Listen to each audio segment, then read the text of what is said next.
So yeah, I think I'm gonna try to stream a bit more regularly. I'm sorry you couldn't hear me earlier.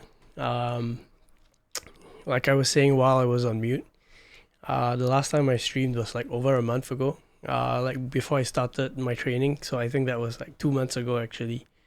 Let's see, it's like freaking July now. So yeah, it's been 2 months. And the last stream I did was like after the interview process, but before I even started training. So yeah, the last stream was about like the process of like kind of landing the job, as well as the reasons I left my previous job. Uh, and yeah, I don't know if I'm gonna get many viewers, but I will be uploading this to YouTube after the stream is done. So something similar to what I did for the previous stream. Uh, so it's kind of like treated more like a podcast, but if yourself or your friends have any interest in the bus industry in Singapore, you could ask them to join the stream. And I will try I don't know if I can do these streams regularly, mostly because I think I'm very tired from the work, but not so. I think being tired is like secondary to like just not having enough content, maybe. But then again, like the last stream was 2 hours long, so maybe I do have the content. Um, but also, I think something I asked some friends earlier also is there a good platform to like take questions on my stream? Because I find that if people could leave some questions a while before the stream, then it actually kind of helps me because I get to think about things like what I can talk about and what I can't, because it's a pretty I mean, I guess it's not old school. Like I'm it's perfectly expected that the company doesn't really want me talking about most of the aspects of my work.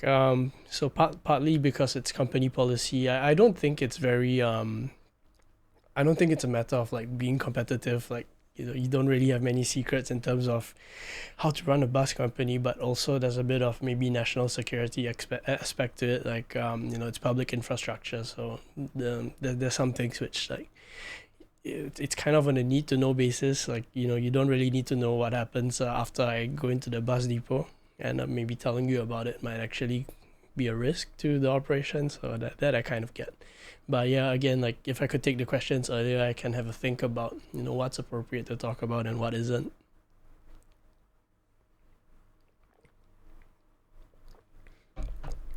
But yeah, I think today I just kind of wanted to talk about like what I've been up to since since I've started my training. Like I haven't, like, again, like the previous stream was before I started my training, so I haven't talked about the training process at all. But I mean, as you can see from the title of the video or the title of the stream, like I passed, so I'm driving buses now. And a few friends have actually spotted me on the road, which is kind of cool. Like it's kind of boring when you don't have friends in it. And I mean, I'll talk about why later. But yeah. So I don't have many viewers now, but I guess like if you could send people, that'd be great. Or if you know anyone who's interested in buses, you could send them the link to the stream. But yeah, if not, then just catch it on YouTube. I think this time I'll try to edit the YouTube video a little bit, or like if you know anyone who wants to help me chop the video up, like I think some of the feedback I got about my previous video is that 2 hours is way too long. But I think how I see it also is that it's more of a podcast in the sense that there's nothing really happening on camera that you need to look at, unless you like to look at me talking. But otherwise, you could just listen to it in the background, and if you're catching this on YouTube, you could just play it at 2 times speed.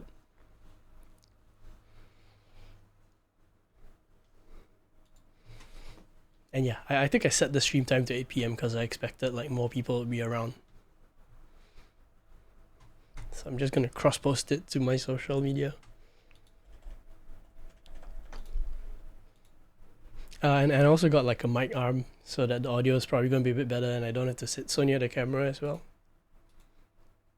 A mic arm that a bus captain cannot afford.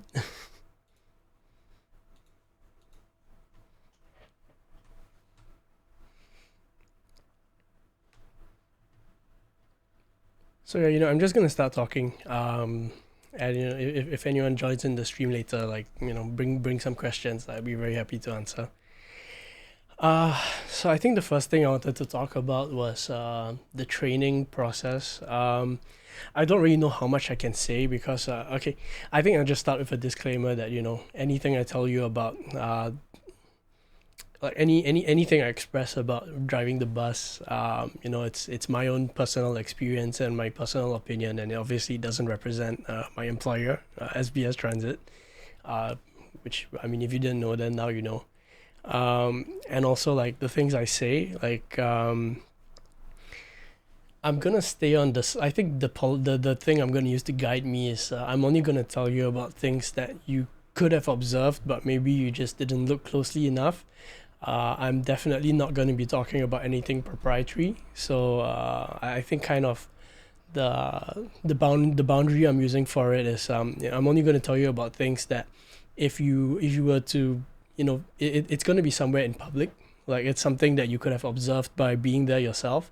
It's just that maybe like you didn't look closely enough, or you didn't bother to investigate, or maybe like you didn't really kind of connect the dots. And then I'm gonna to be talking about those things, but I'm not going to be telling you about anything that you can't see or you can't observe for yourself. So that's my little disclaimer there. Like I'm definitely not gonna talk about anything proprietary to the company. So with that out of the way, I'm just gonna tell you about like the training process.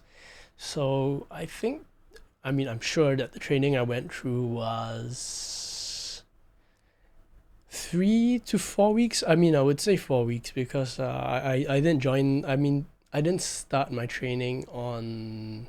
No, I did start my training on a Monday, so it was about 4 to 5 weeks depending on how you count it. Um, and I'm just gonna tell you like about the training process from start to finish.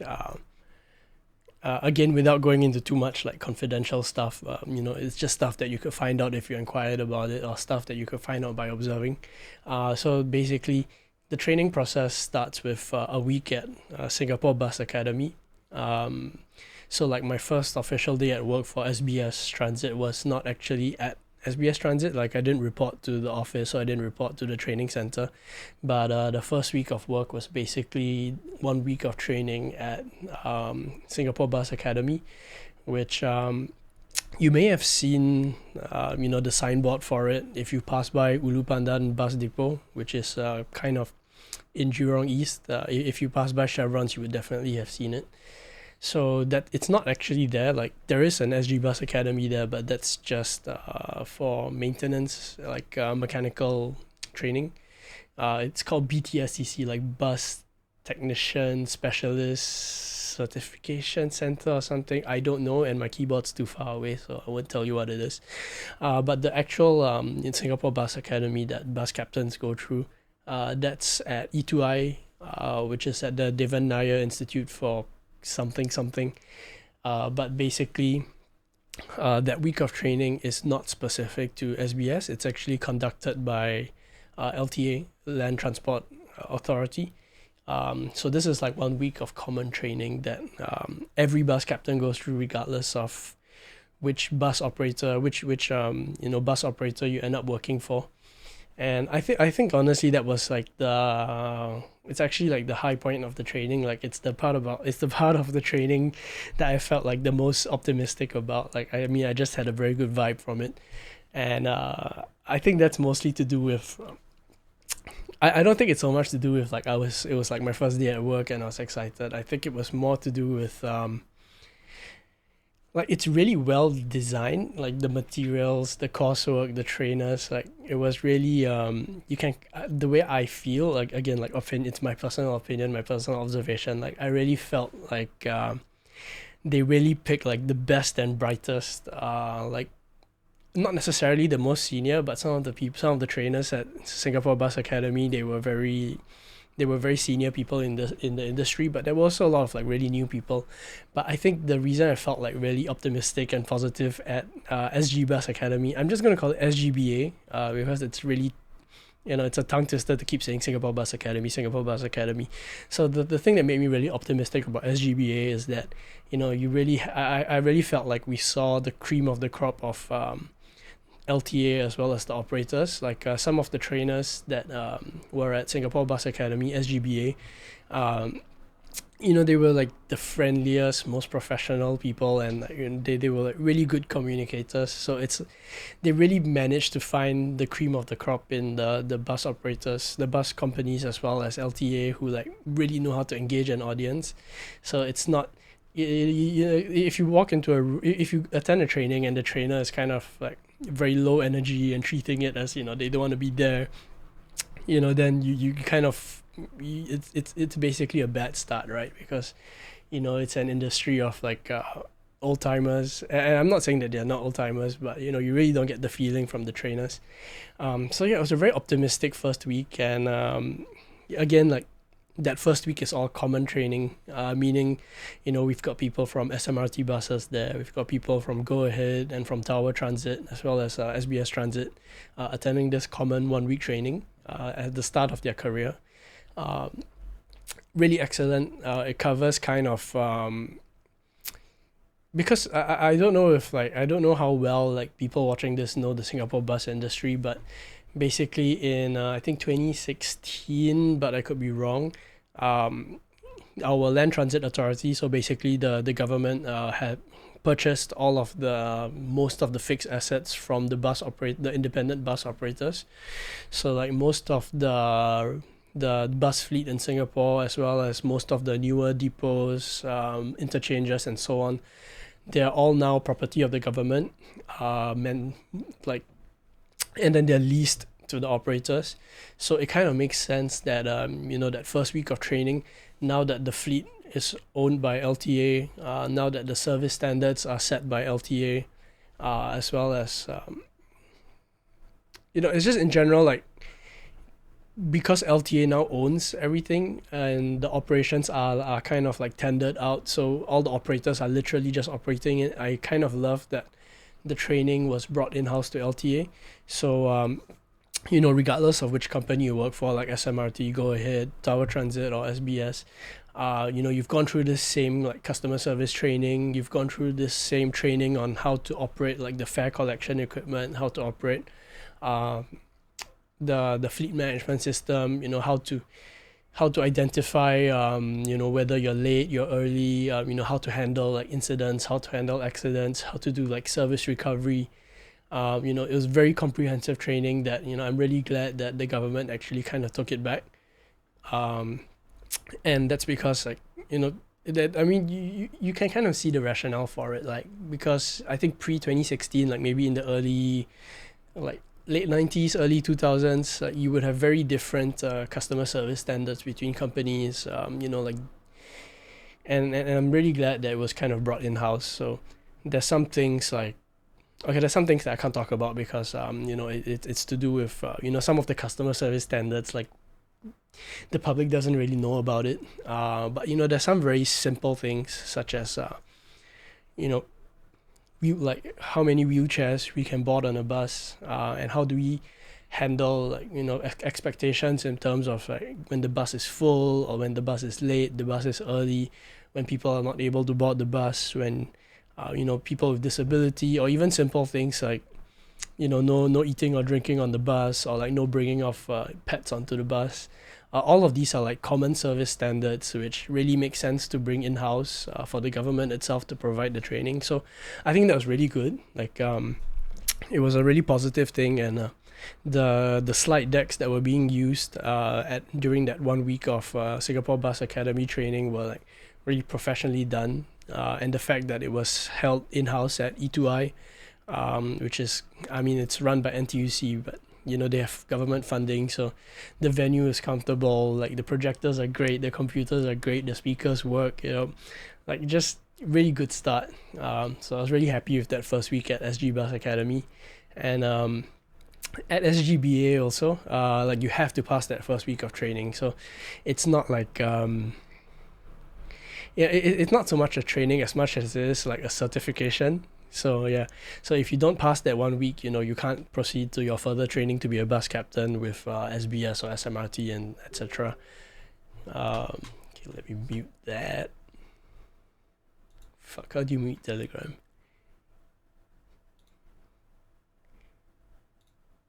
they're done. So you have to pass that 1 week at SG Bus Academy to proceed, for actual training. And the reason for that is simple. Like you have to pass this 1 week of training to get a vocational license. So I don't know how it was done previously, but if you're a PHV driver, it's very similar. You have to attend this course at E2I before LTA will issue your vocational license. So it's the same. It's the same for bus drivers or any kind of vocational license. You have to pass that training, which means you have to pass the coursework. Which every day basically we have a different module, and you have to pass that module. And if you don't pass that particular day's module, it means you have to come and do a makeup class the next week, which basically delays your training. And like the company policy can vary from company to company, and I won't tell you what SBS Transit's policy exactly is, but let's just say that if you keep failing at SGBA, like meaning, all that simple like customer service, incident handling, how to operate the bus equipment, like if you don't pass that repeatedly, I don't think SBS Transit's gonna keep you on the payroll because it's fully paid. And if you keep repeating this course, they pay you for like weeks and weeks of work that you're not doing revenue service, so you can't keep failing this course.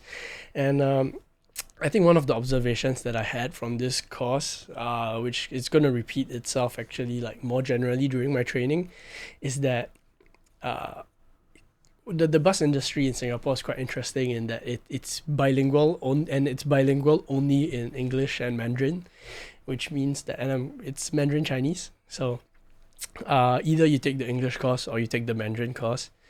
And the reason for that is simple. If you take the English course, generally you would be either a Singaporean or a Malaysian, because even like Malaysians generally, even though I think the education system now is like mostly in Bahasa Melayu, but I think generally like in day-to-day life, Malaysians do get a lot of English exposure if they weren't already educated in English or as a second language. And then the Mandarin Chinese course, like pretty straightforward. Like we do hire a lot of bus captains from from mainland China, and so like the English proficiency of the bus captains coming from mainland China like is usually next to none. And so the training like has to cater to them. And also I think, if I'm not wrong, I didn't go through any of the Mandarin speaking classes. So like I don't exactly know, but if I'm not wrong, the customer service training for the Mandarin class does include basic English. Don't quote me on that. And so I think one of my observations during that first week of training is that the coursework is in English, so the test that you have to pass is in English. And I did observe like a lot of my classmates did struggle a lot with English speaking. And by that I mean like the Malaysian candidates, which like, not to pass any judgment, like I really do respect that, even if English not being their first language, like they really did try very hard. I mean it was quite painful to see like there was some trainees who were not as fast learners as others. So it was really stressful in the sense that like we do have coursework on like accident and incident management, which involve a lot of role play. So it was quite stressful. Like if you speak English like 1 day a week or like 1 day a month, then you're asked to like let's pretend like a customer fainted on board, and you have to act out this scenario. Like it sounds kind of funny, like you would think you could kind of scrape by, but these scenarios, like you have to role play it, and there's an invigilator who's actually marking it against criteria. So like it was really stressful for some of them.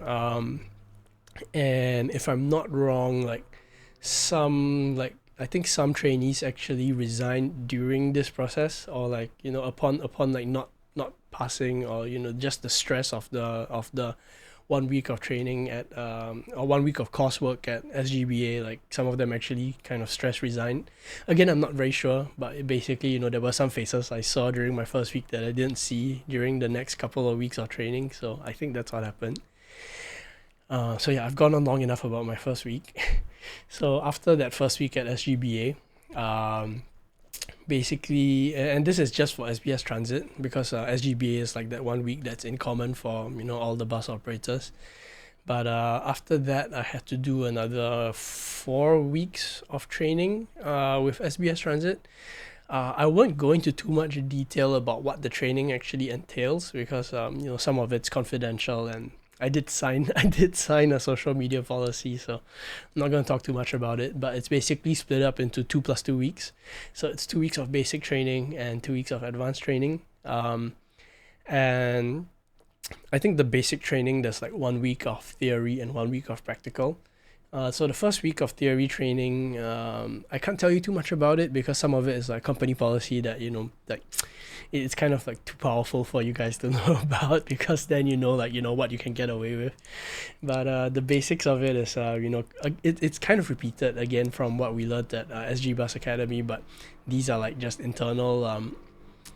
It's very redundant, but SBS hasn't kind of like cut it out of its training. I kind of wish they did, because I would say like in my first week, maybe like more than half of the training was redundant, and then the other half is company policy, right? So there's some things which SBS does which are like over and above what LTA does. So for example, no one at LTA is gonna tell us to like greet customers, for example. Like that's like they probably should, and like as a Singaporean, as a passenger myself, I think it's nice. But these are like nice to have that LTA doesn't have as part of their training. But SBS, as part of our internal policy, is like we are going to train you on how to like greet customers, how to smile at them, how to go the extra mile, things like that, right? So some of it's redundant, some of it is like how can we be better bus captains? How can we show compassion and care for passengers? Like, what does it mean to like be professional? Things like that. So a lot of the theory is to do with that, and the rest of the theory is like stuff that I really cannot talk about. But I'll just tell you generally, it's how to handle accidents and incidents, because this is like kind of specific to SBS. So like, if you hit somebody, or like if somebody hits you, or if somebody if you need to call an ambulance for a passenger, things like that, what do you do? I'm not going to tell you, but that's what we spent the first week learning as part of the basic course. And then like safety and things like that, and then like kind of mechanical theory. So like as you probably know, like SBS Transit, like the fleet kind of encompasses a few different types of buses. So we have the Scania buses, we have Citaros, we have MAN buses, and so on. So there's some like basic theory about what you do with your keys, what switches you have to turn on, what's on the dashboard, in what kind of conditions, like can we still proceed to drive, what kind of conditions we should call for mechanic recovery, things like that. So that's like the first week of theory. So like when the second week of the basic course is when we actually get to touch the bus. So this is like the third week of my employment, is when we actually get to start driving the bus. And I gotta say, like that was really exciting. Like that was like that's what I signed up for, right? So like being able to drive the bus in the third week was really fun. And honestly, like for me it was fun, but I think for a lot of people it was very challenging. And it's for the reasons I think in my previous stream we talked about like what were like the challenges I was expecting to have, and it turned out to be fine for me. But like my peers had some real trouble with driving a bus, because when you drive a bus, like you obviously can't drive it like a car. But I would preface this by saying that if you're a really good car driver, you could probably drive a bus. And what I mean by that is there's some things you can get away with driving poorly when you're driving a car. Like in a car, you don't really need to know where the four corners of your car are. And if you drive in Singapore or anywhere for that matter, like you would notice that a lot of people really drive with no awareness of where the four corners of their wheels of their car are. And you can get away with it because the roads in Singapore, and I guess roads anywhere in the world, like if the road is designed to fit a 12-meter long bus, then you could drive your car very poorly and still not knock into something else, knock into a curb or knock into another car. Like you could drive really poorly. Like one corner of your car could already be in the next lane, and you could still kind of get away, without getting honked at or without getting into an accident. But if you're a really good car driver, like if you actually put some effort into keeping, the center of your car in the center of the lane, if you really put effort into driving your car, then you would be fine driving a bus because, you know, I would argue that driving a car is all about keeping all four corners of your car in your lane. When you're driving, like, turning aside and junctions aside, it's mostly about keeping your car in the middle of the lines, right? And so if you're good at that driving a car, then you'll be perfectly fine driving a bus. But I would say that some of my peers, like I think they probably weren't very good car drivers, and so, when you take that logic of like, I think the way I feel most people drive their cars poorly, like, is because they have a mindset of like, I only care about where I am, so like I'm sitting next to my front wheels, and as long as my body is kind of within the lane, then I'm fine. And I feel I have seen a lot of my peers drive a bus like that. So they drive the bus like, as long as the front of my bus is where it's supposed to be, who cares about the back, right? And this is where, like, in the first week of driving a bus or second week of training, you see a lot of people like graze the curb, run over like islands and things like that. So what I mean is, when you're making a left or right turn, your rear wheel like actually mounts onto the grass. That happened to a lot of trainees.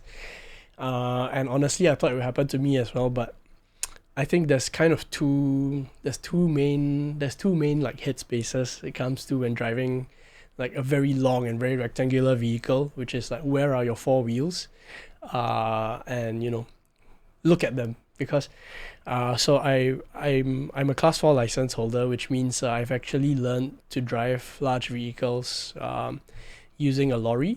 And something I realized about lorries and buses is that you've got huge wing mirrors, and these mirrors actually let you see all four of your wheels. So when you're sitting in the driver's seat of a lorry or of a bus, and you look into your left mirror, you can see a bit of your front wheel and all of your rear wheel, and the same applies for both of your mirrors.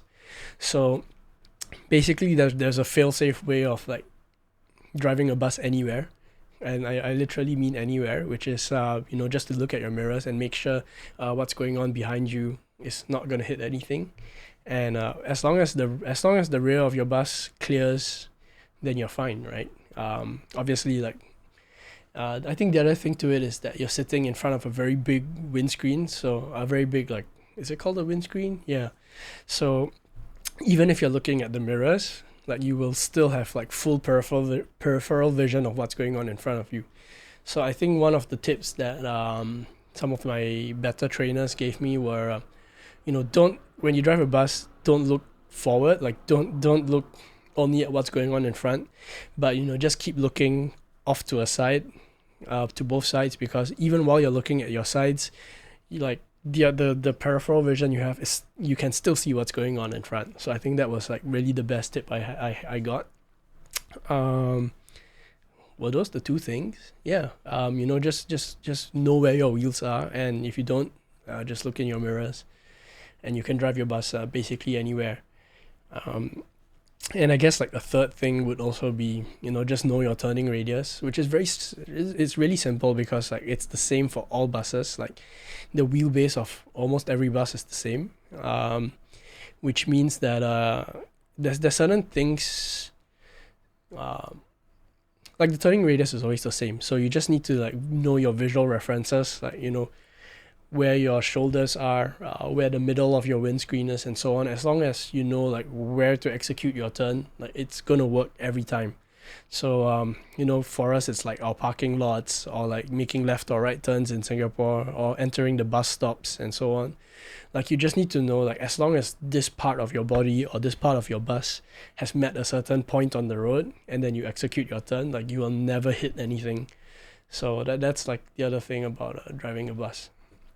And I think that's basically what the first week was spent doing. It's kind of like it's very standard driving school stuff. So it's like going forward, going in how to reverse, reversing into your parking, straight, going straight into your parking, parallel parking, diagonal parking, S courses, crank courses. And then they also had some demonstrations in terms of, I think something that SBS did really well. And like, I don't think I'm supposed to, like, it's kind of like proprietary, but I think it's worth saying, which is there were a couple of demonstrations of, we're going to put a bicycle here or we're going to put a cone here. And the instructors basically don't tell us what's going to happen. They tell you, okay, I want you to stop your bus here, and then I want you to turn right. And then you do that, and then the bicycle gets knocked over. And then you realize that, you couldn't see that bicycle. And so it's basically kind of like a negative demonstration of like, before you do something, like, you have to check, because it's your standard blind spot stuff, but blind spots in a bus work differently because of where the pillars are, and also the fact that you're sitting in front of the biggest pillar. So yeah, there's a bunch of additional stuff SBS did, which kind of tells you like, if you've never driven a bus before and you go into this situation thinking that you won't hit anything, think again, because if you go in and you make this turn that you would make in a car, the left side of your, like the diagonally opposite side of where you're sitting, like it's going to swing out, and so you're going to hit something, and so there's some things that you think you can pull off that you absolutely cannot in a bus. So I think that's what most of the basic training was about. And towards the end of the basic training, like the last couple of days, like maybe 4 days. Okay, so basically basic training is 13 days. The first week is theory, second week is like circuit, and then also driving outside on the last couple of days. And so driving on public roads in a bus, like I think a lot of people would think it's very scary. It's actually not. Like it's kind of a weird feeling because I've been driving a car for a while, like not a very long time, but like long enough to know. And when you drive a car in Singapore, you normally think like the roads are kind of narrow for a bus, because you always see buses in like touching the lines and so on, and so you think like, oh, it's kind of scary to drive such a large vehicle. But when you drive a bus, like the first thing I really had an appreciation for driving a bus in Singapore roads, like, and I hate to sound like the kind of like, I like praise the government for covered walkways kind of person, but something LTA has done really well is that the geometry of all the roads in Singapore is perfectly consistent. So anywhere that, I mean, my trainers told me that, anywhere that you've seen a bus, like you can drive your bus there, and it's true. But at the same time also, there's a lot of places that, I mean, like you wouldn't have an encyclopedic knowledge of, where buses can go, but the roads in Singapore are drawn really well. Like bus lanes aside, like just regular lanes you see outside, whether it's around a corner or, I mean, I wouldn't say corner, but around the bend, like a bus will always fit inside. It's super well engineered. Like there's this theory called geometric design of roads. So if you Google like geometric design of roads, you'll see like there's a school of thought where, I mean, it's not a school of thought, it's like proper civil engineering, right? There's diagrams and like certain curves or like certain features of the road and the curves. There's certain formulas that need to be applied, which are derived from like the size of vehicle you want to have on the road. And so in Singapore, like it's followed for every single road. Like I don't think there's any road in Singapore now that's non-standard. And so like my first experience of driving the bus on public roads is that you don't have to worry too much. Like you just have to make sure, you just have to just be aware. Like look in the mirrors, know where your wheels are, but like there's never a situation on a public road.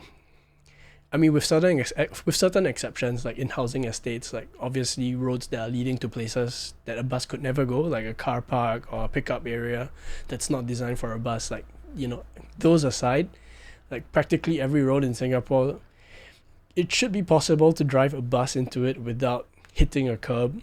And I think within a few days of driving on public roads, I was like, it's really a feeling of relief. Like it's something that I thought would be a huge challenge going into it, but after a few days of driving around, it's like, yeah, the roads are designed for it. just be careful. Don't encroach onto someone else's lane, or if you have to, then signal. There's ways around it, but you don't have to be worried about hitting something unless you actually go out of your way to. If you just don't drive correctly. So that's the basic training, and again, I'm not trying to. I'm trying very hard not to talk about anything proprietary, but I think something you can observe is that training buses for the basic training, they give us the Scania buses, and honestly, like I think like the bus fan community in Singapore, or like, or if you ask any like elderly person in Singapore, they'll tell you that the Scania buses are like really jerky. But I would disagree. Like they're really jerky if you drive it hard, right? So if you floor the accelerator, it's just gonna keep jumping and jumping between gears, and it's like, I think again, as a trainee, I think you have the luxury of driving it as slowly as you like, because you don't have any timing to meet. You don't have, like, your mind is like, there's nothing operational going on here, right? Like, the only challenge you have is driving within the lines, obeying all traffic rules, and then like the last thing you can do is just put all your mental energy on driving it smoothly. And so I would say that Scania, like the Scania K230 UBs, you can drive them smoothly. Like, it's possible to drive them like so smoothly that you could fall asleep on it. It's just that with operational constraints, or if you're just a lead-footed driver, then yeah, it's terrible. And so that's like just to recap: 1 week at SGBA, 2 weeks of basic training, and then followed by 2 weeks of advanced training. Before I tell you about advanced training, basic training, at the end of that 2 weeks, if you don't have a Class 4 license, that's when you need to take a traffic police test to get a 4A license. And I think something a lot of people were wondering about, and I googled this myself quite a lot before joining SBS as well, because I wanted to know, and then I realized that the information is not out there. I found a couple of posts on Hardware Zone, but that's about it, and it was not. I think it was just someone's theory. Like, it was just someone like positing, but it wasn't someone who actually knew. So the question I had was like, as somebody with a Class 4 license, like, can I drive a public bus, like a 12-meter omnibus? And the answer is yes. So yes, if someone will let you, meaning that I do not need a PDL to drive. I don't need a provisional driving license to drive a bus. Like, with the Class 4 license I already held, I can drive a bus. Meaning, I mean, to put it hypothetically, like, if I was to steal a bus and drive it, I would not get in trouble for driving it without the appropriate license. Like, I would get in trouble for Grand Theft Auto or whatever it's called in Singapore, but I technically have the license to drive a bus. So if you have a Class 4 license, then you don't get a traffic police test at the end of your basic training. You just have to do an internal test. Whereas if you join SBS as you have an existing driving license for cars, then you have to do a test with the traffic police that's specifically Class 4A. And I think what everyone knows, I mean, if you don't already know, but I think it's general knowledge that Class 4A is a specialized license just for bus captains. So only employees of SMRT buses and SBS Transit can hold 4A licenses. And if you end your employment with these two bus companies, then that 4A license is invalidated together with it.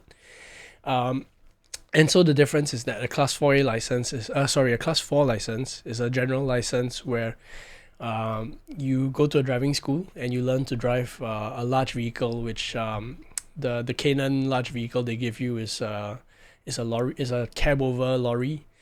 So basically, you're sitting on top of the wheels and you drive, like, I mean, it's an open lorry, and it's a more general license in terms of they teach you like traffic laws that are specific to large vehicles, like not being able to enter expressways, or like certain speed limits you have to meet when you're in an expressway, things like that, as well as how to estimate the height of your vehicle. So just generic things that tradesmen need to know when they're driving a large vehicle. So the Class 4A license is specific to driving 12-meter public buses. So meaning there's, I think that the typical employee, or like the typical trainee that comes to SBS or SMRT are people who hold like car driving licenses but not bus driving licenses.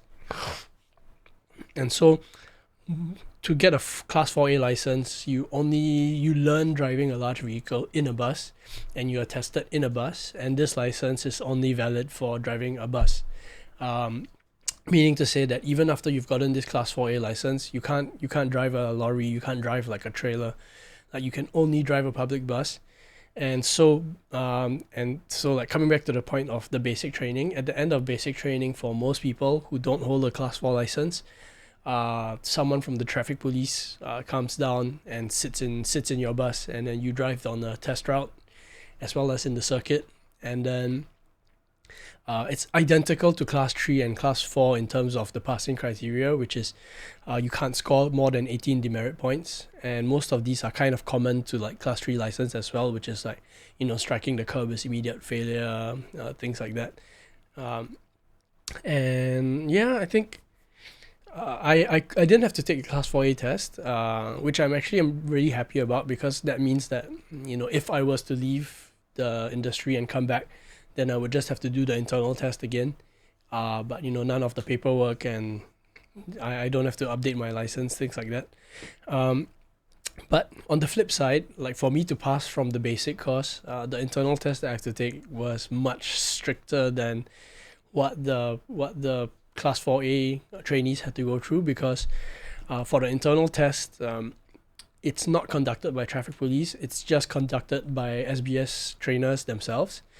Because like I said, right, if I had a class 4 license, I could steal a bus and drive it. But, it's in the interest of SBS to, we're not going to let you drive our buses without knowing that you can drive them safely and well. So the internal test is actually much more difficult, in the sense that traffic police only cares about whether you're meeting, their demerit point system, whether you flouted any traffic rules.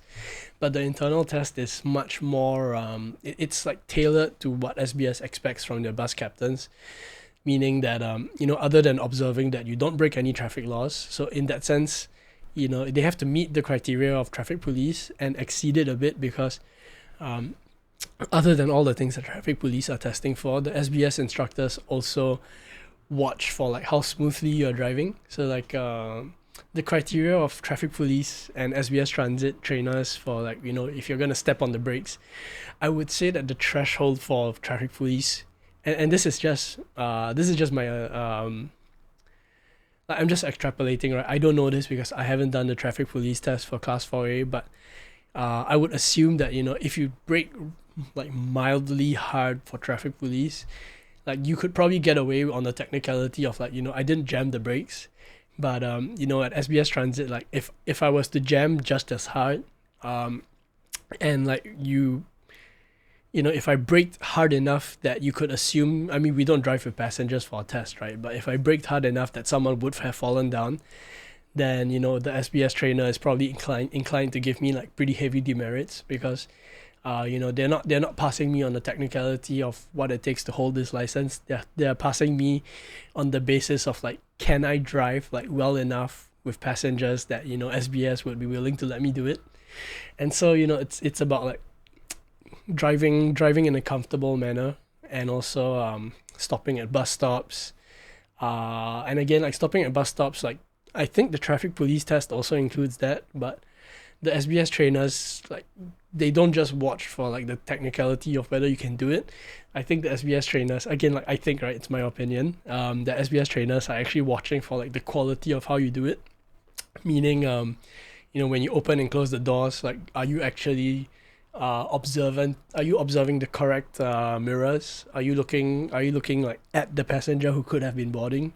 And so it's a bit more stringent that way. So I think I was told by one of the trainers, like, the internal test is going to be harder to pass. And yeah, I mean, I passed the internal test, obviously. So I was quite happy about that. Because I think I don't think someone like me kind of goes into it thinking that, I'll be a good bus captain, but here we are. And so, yeah, that's the basic test. And then after that follows 2 weeks of advanced training,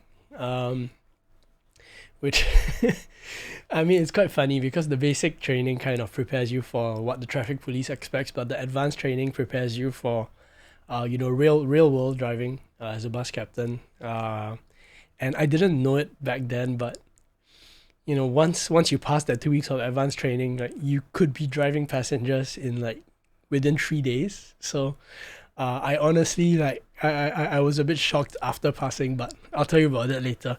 So the advanced training, it's very similar to basic training, but it's kind of like, throw the traffic rules out of your, like, don't forget, like, how would I put it? Like, rules are rules, but how do we optimize our driving such that we can meet the requirements of, like, arriving on time, things like that. So it's kind of like exactly the same as our practical training in basic, just that now you have to speed up your reflexes. There's no more how would I put it? Like, okay, if you were driving with someone from the traffic police sitting beside you and assessing you, you would be extra careful, right? So let's say you're approaching a zebra crossing and you know that there's nobody there. And when I say meaning like obviously you have demonstrated that you have looked in the right places and you have this like awareness that you have demonstrated that you're aware of your surroundings and you know for sure that no one is going to cross, then what the hell, man, like proceed, like cross the zebra crossing, right? But when you have a traffic police instructor next to you, you see a zebra crossing, you stop. So it's things like that, right? So the advanced training is kind of like to deprogram this from you, where not to be a stickler for the rules in terms of stopping when you don't need to stop. And I wouldn't say like breaking the rules, but it's more like how to drive smoothly and comfortably while meeting the rules, right? Which means to say, like, when you're doing your traffic police test or like during our basic training, it's kind of like, go as slow as you need, so that you don't road hog, but at the same time, like if you're driving at 30 kilometers per hour, no one's gonna fail you for the test because like you're being careful, and when you stop at every zebra crossing, like you're not gonna get in trouble because that's what you're supposed to do. But the advanced training is kind of like deprogramming you from that. Like, how can we drive the bus, like, what's the word for it? Expediently. So the phrase that is being thrown around a lot during advanced is show a sense of urgency. Yeah, show a sense of urgency, but don't break any traffic rules. So what that means is and again, I think this might be no, I don't think it's just a Singapore thing because like traffic lights follow a certain sequence. Traffic lights have certain timings. So like the amber light lights up for 3 seconds in general, or like some of the uphill or more complicated crossings, it might actually light up for slightly longer. But it's more like as a driver, like if you know the light's not gonna change, then, or if you know that you have that 3 seconds and you can clear the junction, then by all means proceed and clear the junction. And so what I mean is another scenario could be your traffic light just turned from red to green, and so that it's going to stay green for at least long enough for your bus to cross, right? So in a scenario like that, like let's say you're 500 meters away from the junction and you see it change from red to green, then by all means, like don't lift off the accelerator and just like proceed. So these are all the things that, after spending 2 weeks of, slowing down for every damn traffic light, it's kind of like to deprogram you to like, all right, this traffic light, it's not going to change. Keep your bus at 50 kilometers per hour and clear it. Like don't slow down and, slow down all the traffic behind you because, those are the rules. So it's things like that. It's a lot of deprogramming and like, just it's mostly like deprogramming and learning how to be like just to drive the bus smoothly while not breaking any laws, rather than err on the side of like let's be careful and let's drive extra slow, because if everyone drove like that, if everyone slowed down to 30 kilometers per hour before every junction, then you could imagine that that'd be hell on the roads. So I think that's mostly what advanced training was. And the other change for advanced training also is that instead of driving a Scania, we're driving a Citaro, which honestly is a big relief. Like I drive mostly Citaros now, and like it is night and day in terms of like ride comfort is like ride comfort aside, like obviously the Mercedes bus is like so if you don't know, like the Scania buses are shipped as knockdown kits. So it means that the chassis is assembled and the bodywork is assembled locally I mean not locally but close enough in Malaysia. Whereas the Citaro buses are actually built in Germany by EvoBus, which is a subsidiary of Daimler or subsidiary of Mercedes themselves. So it's built there and then shipped here. So there's a lot of like larger components which can't, because in order to do a kit for the Scania, like the bus is broken apart into more components, and so like even the interior components, like it's different panels that are being assembled locally. Whereas like these Mercedes buses, they're made of like panels that are 2 to 3 times the size of the Scania buses, and they're put together like they are like assembled, welded in Germany and sent to Singapore. So like obviously it's going to be a lot better built. So like if the bus goes over a hump, like you don't hear any rattling. So like passenger comfort aside, like big difference. And for the drivers also, like it's just a much more user friendly bus. Like the accelerators, the brakes, the dials, the lights, the buttons, like everything is like where you expect it to be. And when you step on the accelerator, it responds like smoothly. When you brake, it responds smoothly. The retarder, like smooth. Everything is just beautiful to drive. But yeah, so I think the last thing about advanced class is also getting us used to the hours that we're doing. So like, I don't want to talk too much about it again because like I don't want to talk about proprietary stuff on training, but it's just common sense, right? So during the advanced class, there's some days when we start at like 5 a.m. No, not 5 a.m. It's like 7, I think. Oh my gosh, I've forgotten already. But again, like to start your training at 7:30 a.m. Or 7 a.m. in Hougang, like it means waking up at 5 a.m., right, for most people. And it's inconsistent in the sense that some days are going to be early days and some days are going to be late days. And so it really gets you in the mindset of like, it kind of, I think, I mean, I don't know what the objective is, but my interpretation of it is to kind of deprogram your circadian rhythms, like to kind of train you to like I got to be at work before sunrise today, or I got to be at work after lunch today. Like what do I need to do to get there on time? What do I need to do so that I'm refreshed when I start driving? What do I need to do to make sure it's just kind of like, in spite of all these weird hours, like how can you take care of your own well-being? And obviously I kind of wish they gave I kind of wish like SBS had a bit more like well-being kind of training, like what are some like tools you can use, or like what are some habits you can form that get you to work at 5 a.m. without being tired. What kind of habits do you have to form such that you report to work at an unusual time, but you're energized and you're ready and you're happy. But to me the advanced part of the course was kind of like, we're just going to give you this schedule, this really weird schedule, and you're going to figure it out. And I think that's what everyone did, because if you can't figure out how to get to work at 5 a.m., then this is not the job for you. And I think it's harsh to say that, but like the bus has got to, like, there's people who take the bus at 5 a.m., right? So if you can't do this, then it's not the job for you. And I think the other part of it was also teaching us to drive in variable conditions, meaning it's pre-dawn. There's days when I start driving at like 6:30 a.m. It's 6:30 a.m. So there's days when we start driving before the sun rises and continue driving through sunrise. And there's buses where the sunshades don't work, so it's kind of like, how can you drive with direct sunlight in your eyes? Which it sounds unsafe, but if you're in a bus, it's possible, because again, like driving a bus, you don't look straight ahead. You look off to the sides so that you have awareness of what's going on around you. And so like, if you're driving your bus in such a way that you have to stare into the sun, then I think you're already doing something wrong. And the other part of it is also driving in darkness. I think when I was talking about the basic training, one of the tricks to driving a bus is looking in the mirrors and knowing where your rear wheels are.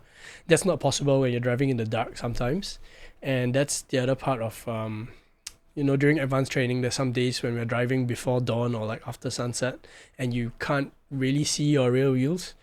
So that's the other part of the advanced training, which is they don't teach you this, but again, like it's kind of they're kind of throwing you into a situation where you pick up the instinct yourself, which is that when the road bends and if you really can't see where your rear wheel is, then just put the if the curve is to the left, then put your right front wheel as close to the line as you can without crossing it, and you'll be fine, because the road was designed for it. So if you're making a right turn, left turn, whatever, I hate to keep praising LTA, but they've done a brilliant job of like even our traffic junctions. So what I mean is like any kind of traffic junction, like cross junction, T junction, basically once the front of my bus has crossed the third line, meaning you've got the solid white line for where the vehicle stop, and then you've got two more dotted lines for pedestrian crossing. So as long as if you've crossed the third line, meaning like the last pedestrian line, and then you start your turn, like you will never strike the curb with your rear wheel.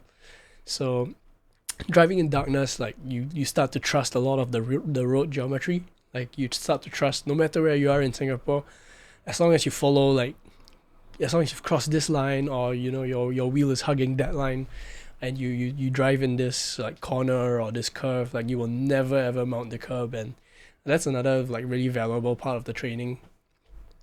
Yeah. And I think the other part of advanced training was just driving at high speed, meaning driving at 50 or 60 kilometers per hour and knowing when to apply the retarder brake.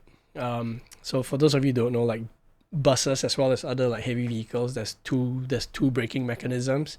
The first is the retarder, which basically the transmission pumps a fluid through it pumps a viscous fluid through a mechanical obstruction.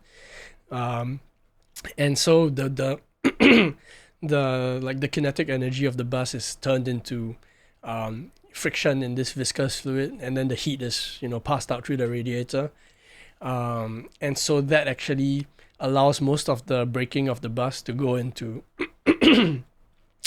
waste heat, but without using the brakes.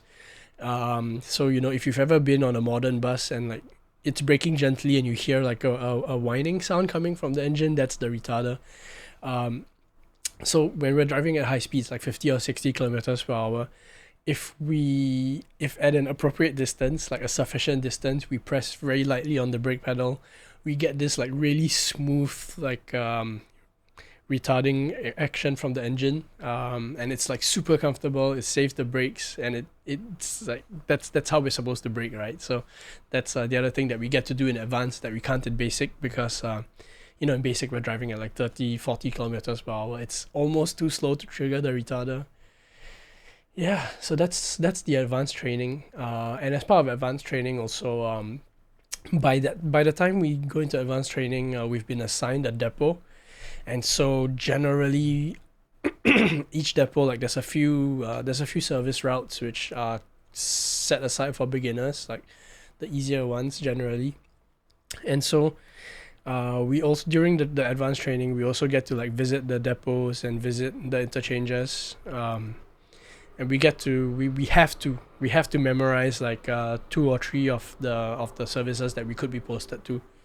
And that was a lot of fun, because I mean most of the training, like it's just taking place in Hougang, where the training school is. But while doing the familiarization for the routes and the depots, we actually get to drive on the highway as well as on public roads. It was a lot of fun, like because for the first 3 weeks of our training, we are like, it's basically like a test bed, a playground kind of, a sandbox kind of environment, because it's all the same roads, it's predictable. But once when you're driving long distance, you get to experience like Clementi Road, Commonwealth Road, Bukit Timah Road, like all of these other roads that as a trainee, like we're kind of bored of seeing, like, going in circles around Hougang. So I think that's kind of all there is to advanced training. And at the end of advanced training, there's a test as well, which actually follows like almost the exact same route as the basic test, which is why I said advanced test is a lot advanced. There's a lot of like deprogramming. So basically, you're driving on the same roads again, but now you're not constrained by like having to stop for every zebra crossing and so on.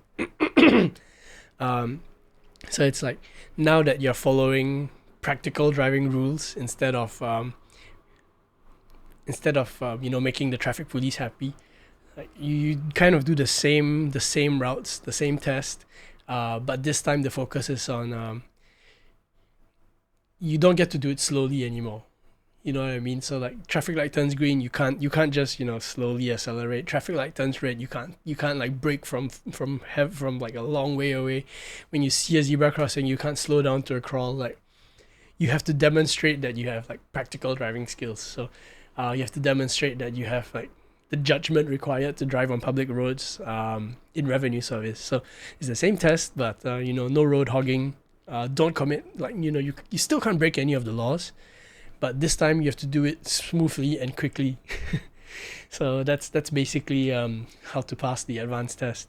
And I think the basic test also doesn't have quite the same challenges in the sense that you do a pretty simplified circuit, which are mostly left turns, very few right turns, um, and right turns in like very predictable places. But in the advanced test, you get kind of challenging bus stops, meaning like you have a bus stop that's maybe 200, 300 meters away from a traffic light, and so we have to enter the bus stop, and then we have to make a right turn at the traffic light.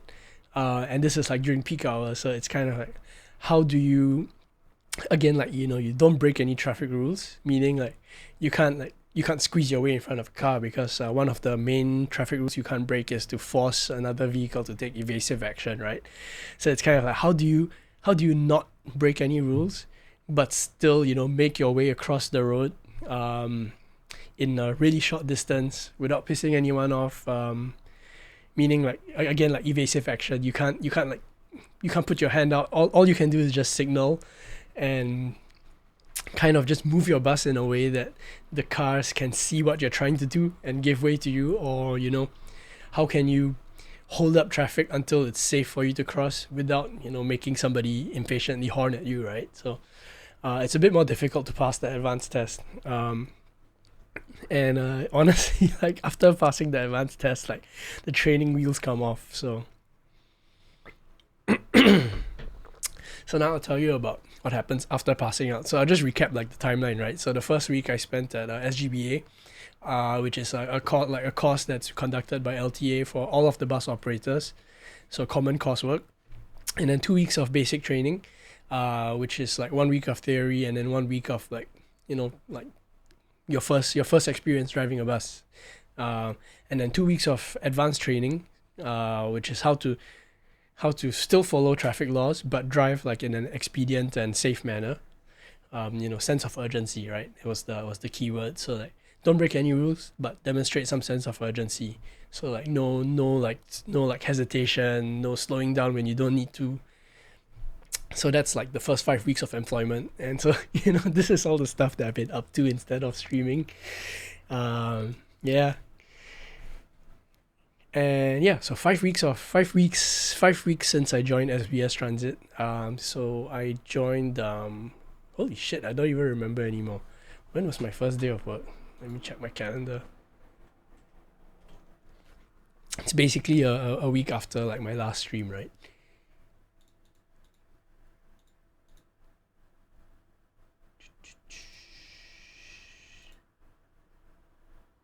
Holy shit, I've been at it for a long time. Where has all the time gone? I'll tell you a bit more about that later as well.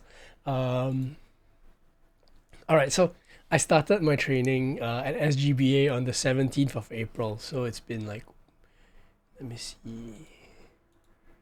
Yeah, so 17th of April was my official first day of work. And then, I've been training for basically 5 weeks before I got posted to the depot, which is Ulu Pandan Depot. So it all goes like shockingly fast. So after being posted to the depot, like you talk to HR, you meet the folks, meaning like you meet like the managers of the depot. That's half a day, right? You collect your uniform, you meet I was gonna show you my uniform, but I don't want to get in trouble with SBS because like that could be construed as like representing them, right? So yeah, the first day of being posted to depot is like the first day of work that you're not in training anymore. So first day of being posted out, first like the morning, you collect your uniform and you're given like a couple of Bibles. So you're given like stacks and stacks of paper, some of which you have to read, some of which you have to sign, and some of which you bring home.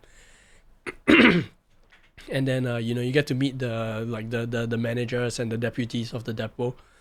And then you're basically the second half of the day you're sent to the interchange of the service that you're doing, and then you get to meet like again you meet the supervisors, the managers, the duty personnel at the depots.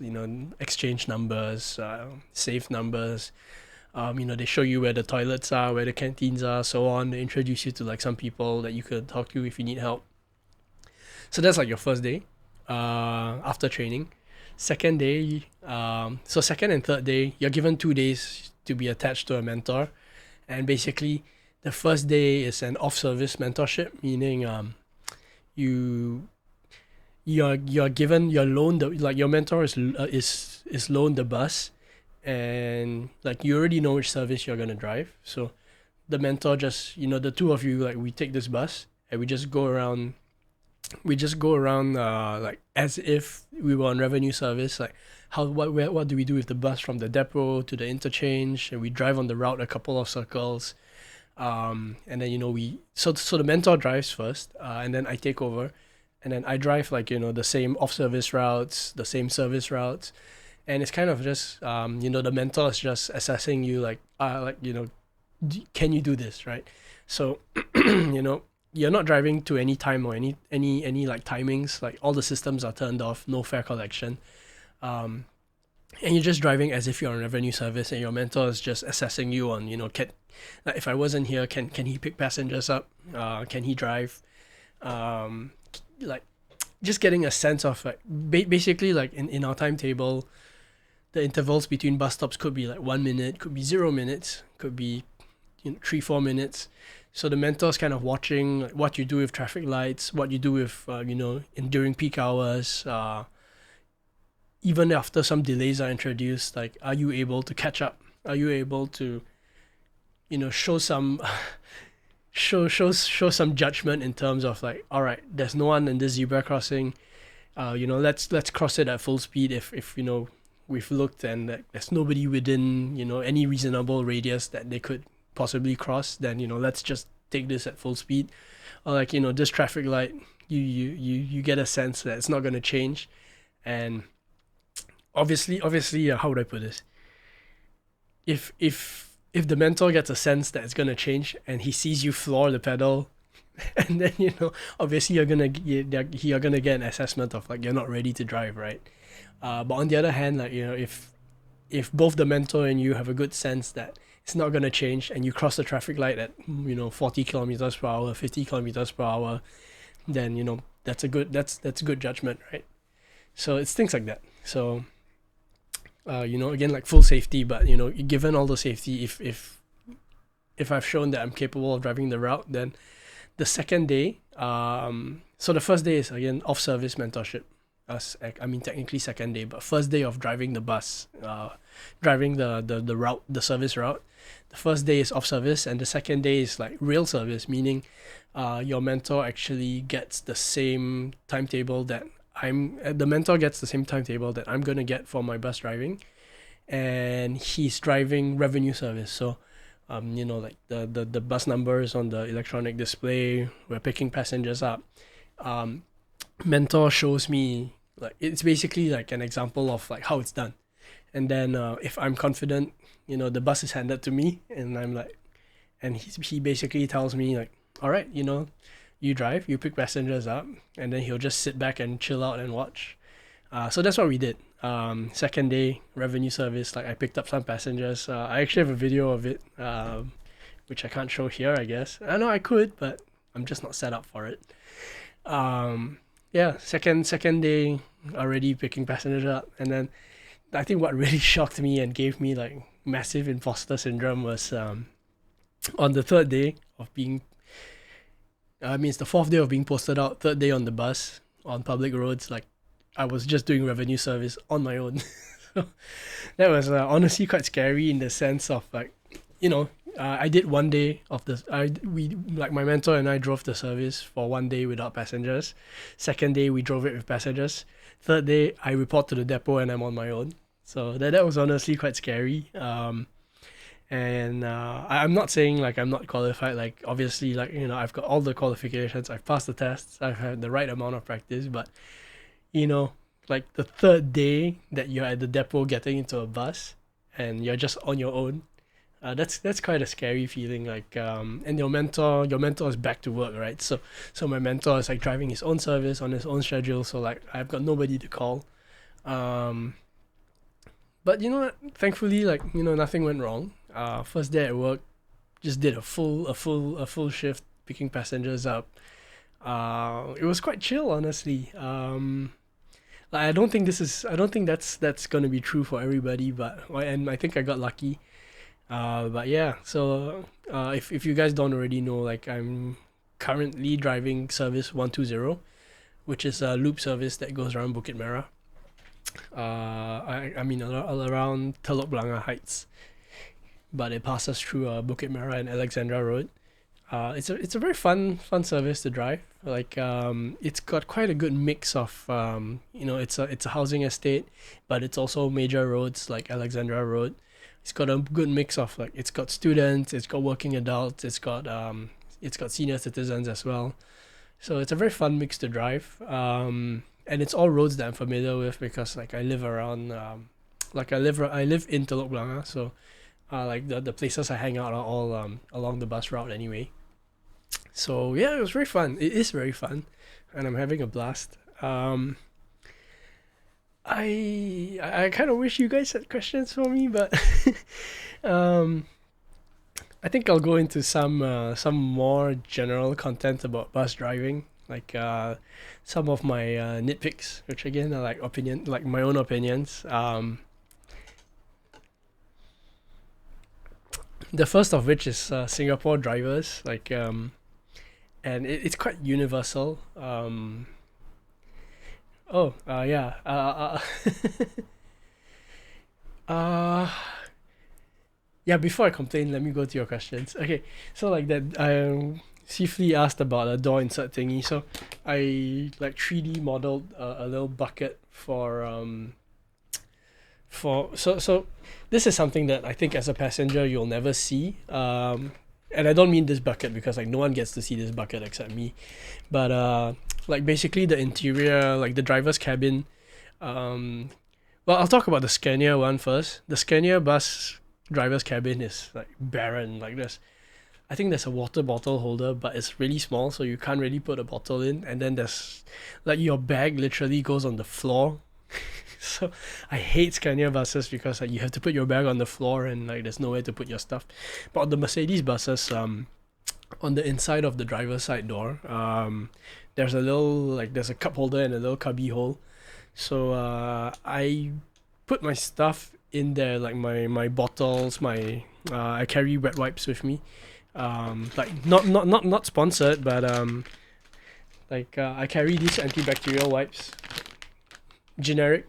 Like sometimes it's Dettol, sometimes it's Fair Price, whatever is cheapest. Because I don't keep the same bus throughout the day, so I like to wipe the steering wheel and wipe like the contact areas because sometimes I mean it's not because other bus captains are unhygienic. It's just because like throughout the day your hands are on it, and some people have sweatier hands, and then there's like flakes of skin on the steering wheel just because like when you drive a bus you gotta like, really use the steering wheel a lot. So I like to wipe the dust off using these wipes, and then like, I also carry another type of wipes, which is I think those of you who've worked in Japan, like these are the Gatsby facial wipes. They've got like freaking a lot of menthol in them. So whenever I'm feeling sleepy is not the word because you shouldn't drive when you're feeling sleepy, but whenever I'm feeling like tired and sleepy are two different things. So like, whenever I'm feeling like my energy, like I'm feeling when my mood is low, right? I find that using a menthol wipe on my face like makes me feel a lot more refreshed, and like it does lift my mood. Like I yeah, I carry these wipes anyway. So and then lastly I carry a water bottle because always carry a water bottle when you drive. for more than a while. So whenever I get into a bus and out of the bus, like it doesn't really. So our breaks are usually like anywhere between 9 to 15 minutes long generally. And if you come back late, your break could be as short as like 5 minutes or like not even enough. So like I don't really have some days I don't really have the luxury of like taking everything out individually and putting it into the bus into the side door. So I 3D printed this thing with a hook, so that this just goes into my bag. And whenever I board the bus, I just take it out of my bag, my messenger bag, and I just drop it into the bus. Um, it saves me a lot of time. And I don't like the buses are like really old. Like most of them are getting to 1 million miles. So like some of the like the interior or some of the cup holders are broken, or like some bus captains are not as considerate as others. So like there's like sweet wrappers or like tissues and things in there. So I don't have time to clean up after people sometimes. So it's easier to just drop this in, take it out when I'm done. It works really well. I don't really know like.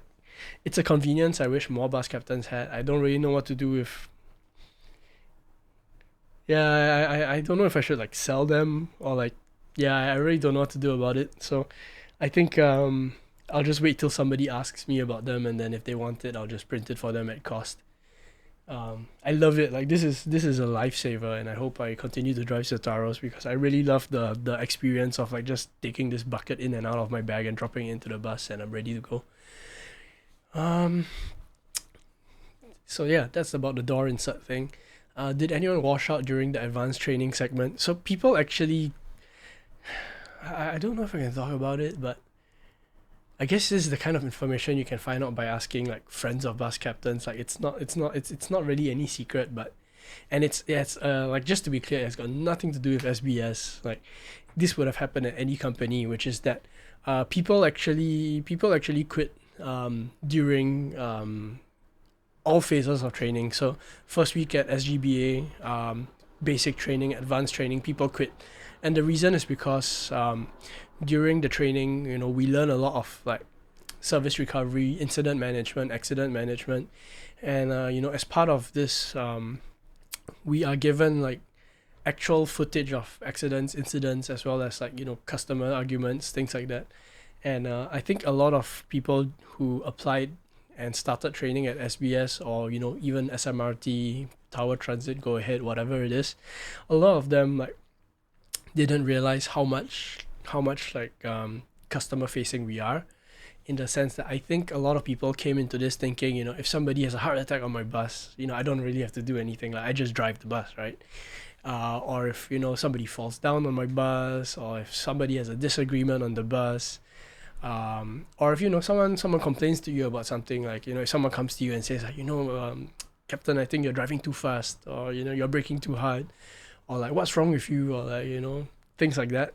A lot of them came in without expecting this, and as part of the training, both LTA and SBS, and I would assume SMRT and the other bus companies as well, they run you through like actual scenarios of like complaints customers have had, CCTV footage of, customers walking up to the bus captain and like assaulting them, whatever. Like I can't confirm what has been shown, but a lot of this like role play is based on like actual happenings, and that's when we find out the level of responsibility we have as a bus captain, meaning that if someone drunk boards our bus, we have to manage it. It's not that we can't. I mean, this may seem obvious to some of you guys because like as Singaporeans we kind of know what the expectations are, right? But a lot of the people joining may not be regular passengers, or may not be regular, or what's the word for it? It's not passengers, commuters. A lot of people who join SBS may not be commuters on public transport, or they are Malaysians, or like people from mainland China, or just people who are not from Singapore in general. They don't realize the responsibility that this job entails. So during training, when we learn how to handle like customers who are unconscious, customers who are fighting, accidents, things like that, a lot of them don't realize like the level of responsibility we have, like when it comes to writing reports, police reports, taking pictures, like what we're liable for. So a lot of them like stress quit based on that, and it's not unique to SBS. It's not an easy job. Like I'll go more into my thoughts about it, but a lot of people just really didn't know this, or they see CCTV footage of like, and again, this is not like specific to SBS, and I'm not telling you anything that you don't already know from reading the news, but if you follow like SGRV or like any mothership articles, things like that, like you will see videos of like buses just plowing through people at intersections. And so like this footage is on the internet, and they like LTA, SBS, they actually show us some of these videos during training, and when these trainees see these videos, some of them they just quit because like I think they just don't really have the they don't have the stomach for being in a job where you could potentially be in the driver's seat when something like this happens.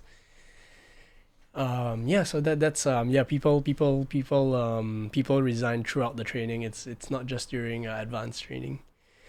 Can I wear sunglasses while driving, especially if the sunshades don't work? Yes. That's one thing that I think it's one of those one of those things that thankfully there's no legislation or how would I put it? I mean, it's just so far it's been left to common sense, which I'm really happy about.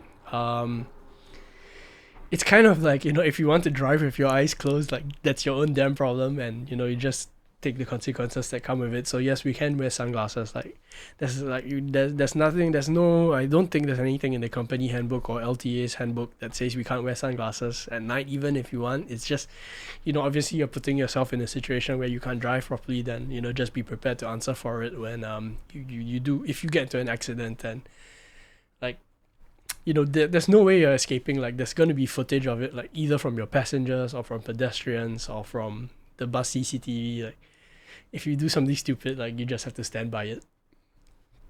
What's my weekly schedule like, and am I doing OT? So OT is guaranteed as a bus captain. Like I don't think there's so I mean the way it's planned, right? Like there's no bus service that's going to be exactly 8 hours long. Like there's too many variables that go into it. Like so SBS follows MOM guidelines very, very tightly. Like this logic, I think, is baked into the system that does the scheduling. So you will not get less than 1 hour worth of breaks in a day, and it's cumulative. But I mean, like this is something that I feel it's not, like, could be improved, which is that the 1 hour of break that that MOM requires us to have is cumulative, so it's split out it's split up throughout the day. So like in between my driving, like I've got these like 5 to 15 minute breaks, whatever it is. All of that plus my meal time, which is 40 minutes, like all of that adds up to an hour. So that 1 hour is quite precise, like nothing less, nothing more. But the part that's quite hard, like they wouldn't give you more. It doesn't make business sense to give people more than 1 hour of breaks. Like we can argue about, it's kind of like, I feel that there's some injustice in how like part of that break is spent walking to and from places. So like, there's no, like, realistically getting from the bus to the toilet and back to the bus. Like I feel like that time that's spent walking is more like operational than break time. But anyway, that's not the point. The point is that on paper we get 1 hour of break, so like legally it's like 1 hour of break, 8 hours of work. But like bus services, there's no way that you could be precisely 8 hours, because like this is all based on like, data that's from like actual journeys on the road. So there's no way it can be exactly 8 hours, and it doesn't really make business sense or even like just planning sense for SBS to have drivers on the road for less than 8 hours. So it's always a minimum of 8 hours of work, and realistically it means like the average working hours is more like 9 to 10 hours, depending on what service it is. Because like let's say that this service that I'm on is like 1 hour 40 minutes. It doesn't really make sense to have me come in below 8 hours and drive this route like four times. Instead, it kind of makes more sense to tack on the extra departure for me, and then end up having to pay me like OT for that, maybe 1 hour to 1.5 hours, um, rather than have me underutilized and still paid for 8 hours, because there's a basic component of the salary, right? So OT is like basically guaranteed. Okay. Um, so this is information that okay, I'm gonna tell you guys, but the question is, am I doing more than 5 days a week? So there's something very peculiar about SBS, which is that, and I don't think this was this wasn't explained to me when I signed the contract, in the sense that and I don't think it's HR's fault. It's just that I didn't ask. So basically at SBS, there's three types of contracts for bus captains: 4 day week, 5 day week, and 6 day week. And like my logic going into it is that 5 day week is the norm, which I later came to find out, and very much later. Like I only found this out when I was posted to the depot like 5 weeks in. That 6 day week is the norm, and so like all of the systems at SBS are kind of designed around a 6 day work week. Um, so a 6 day work week is basically you're given your base pay constitutes that 5 day work week plus the whatever OT comes out of your daily schedule, and your Saturday or Sunday is like entirely OT. So if it's a Saturday, it's 1.5 times, and if it's a Sunday, it's 2 times. Public holidays are 2 times as well. And so yeah, like all the systems are designed around people who are doing 6 day weeks, and so the weird thing about being on a 5 day or 4 day week contract is that you cannot take OT. Like I've asked to work on Hari Raya Haji. It was denied, and I wouldn't say it's denied. It's more like they tried to key it into the system, and they realized that 5 day week people are excluded from working on Saturdays, Sundays, and public holidays. So I would have loved to, but I can't. And it's quite rigorous. And as far as I know, like this is my own assumption, but it's because when the 4 day week and 5 day weeks were introduced to SBS, like the systems just didn't account for it. And at the same time, I think they excluded us from it because it's kind of to incentivize people to take on the 6 day week, because it makes it a lot easier for them to plan resourcing on weekends and public holidays. Because I mean, on paper, like you've already signed a contract that said like, okay, there's a 6 day that I can work, and you know it could be Saturday, Sunday, or a public holiday. So yeah, I'm not allowed to work beyond my 5 days a week. And in the case of like a public holiday like Hari Raya Haji, like I was not allowed to work as well, so I was just at home. And okay, so there's another part of it, which is that weekdays and Saturdays, Sundays, public holidays, like these are four different groups of, okay, Sundays and public holidays, Saturdays and weekdays are like the three categories, and the bus schedules are actually different on these three types of days. So like the weekday schedule does not apply on Saturdays, Sundays, or public holidays. So like this particular duty that I'm doing on Service 120, it doesn't exist on weekends and public holidays. So when I asked about it, like when I said like, hey, can I drive like the same bus, same duty, but on a public holiday?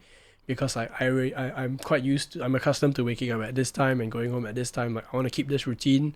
Can I do it, but on a public holiday? And I was told by the scheduler that this just doesn't exist. So I think like logistically, like the same schedules don't exist for 5 day work week and 6 day work week personnel, and there's just no logic in the system that lets me take over like on a day that I'm not supposed to be working. So yeah. So anyway, so now I can go on to bitch about Singaporean drivers. So, okay, let's not start with drivers. Let's actually start with passengers, because I think this is like something that like maybe it's a bit less like, I mean, if you're a driver in Singapore, you already kind of know what to expect. But like I think what's more interesting is to hear like what a bus captain thinks about his passengers. So I think one of my biggest I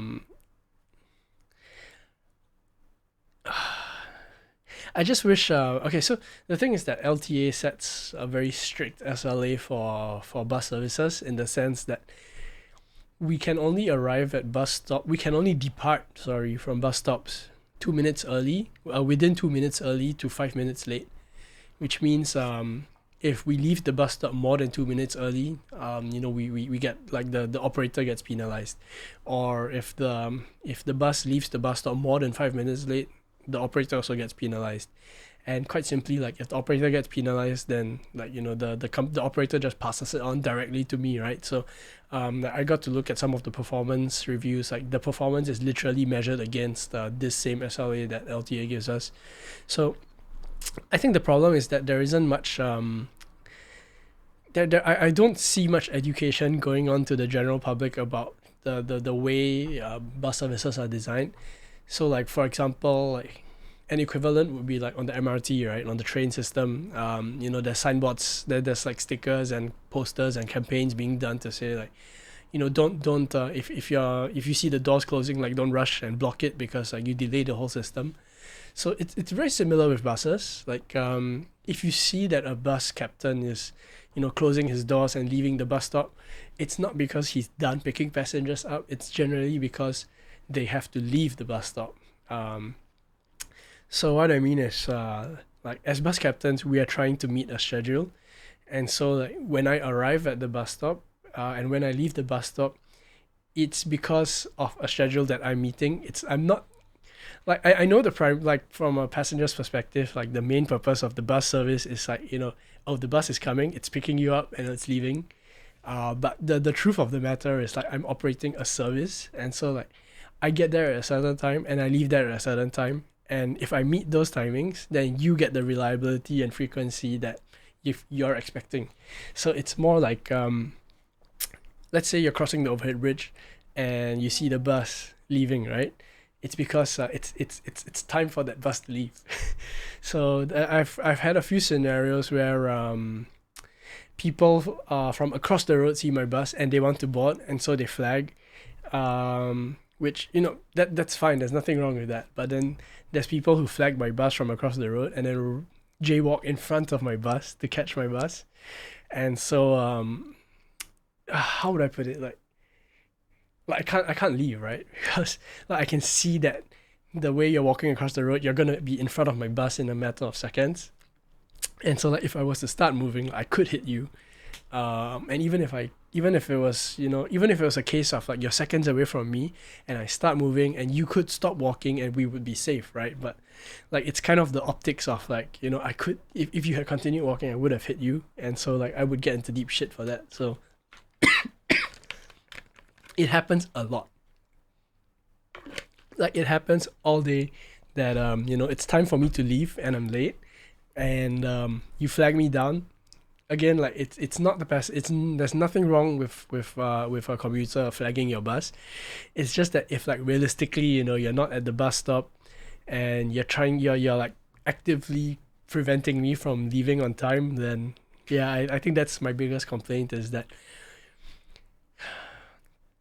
sometimes, I mean, it sounds, it's not the politically correct thing to say, but if you've missed my bus, it's for a reason, right? You're supposed to take the next bus. Like the next bus is coming in 12 minutes. So by catching the bus that you were not destined to take, you're delaying my bus and making me like closer and closer to the previous bus. And that's a really big problem, because as I get later and later, the people from the next bus stops in front of me have to wait longer and longer. And so that's really shitty. Yeah. And then yeah, so again, like I think it's like an empathy or education thing. Like from the perspective of the passenger, it's like, why aren't you picking me up? But from the flip side, it's like if I tried my best to pick everyone up, then all the timing would be out of whack, and then the people in front of the people in the bus stop in front wait longer because you stopped me. So that's the way it is. And then the other thing that I noticed, and it's one of those things I didn't expect, because like personally I don't do it, is that people like to use their bodies and their limbs to stop you from leaving. So it's another one of the things where okay, I would say that as a bus captain, I have never intentionally closed the door on anyone. Like I think I've seen it. I've seen bus captains do it, which is like, just negligence. Or I don't think I've seen anyone do it willfully, but I've seen like negligence, meaning like bus captains don't check and they close the door and they hit somebody. But I've experienced a few times already, and this is like from 2 weeks of driving the bus. It happens like almost every other day.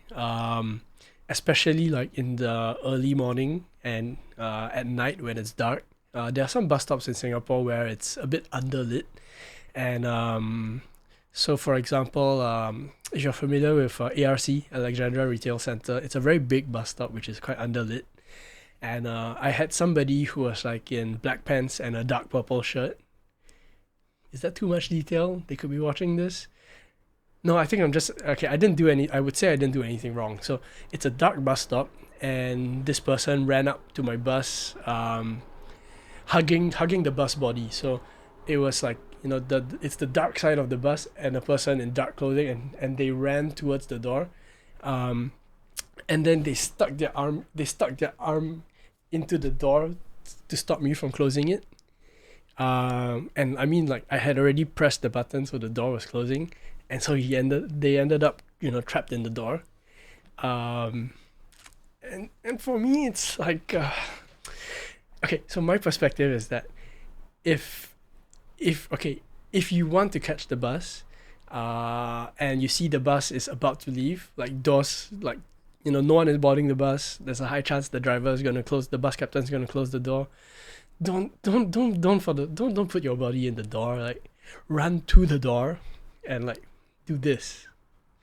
Because the bus captain, whenever we have to make a any kind of like lateral movement, that means steering to the left, steering to the right, we always check both the left and right mirror, because the nature of the bus is that when you turn right, you have to check the right mirror in case something's there, and you have to check your left mirror because the back of the bus swings out.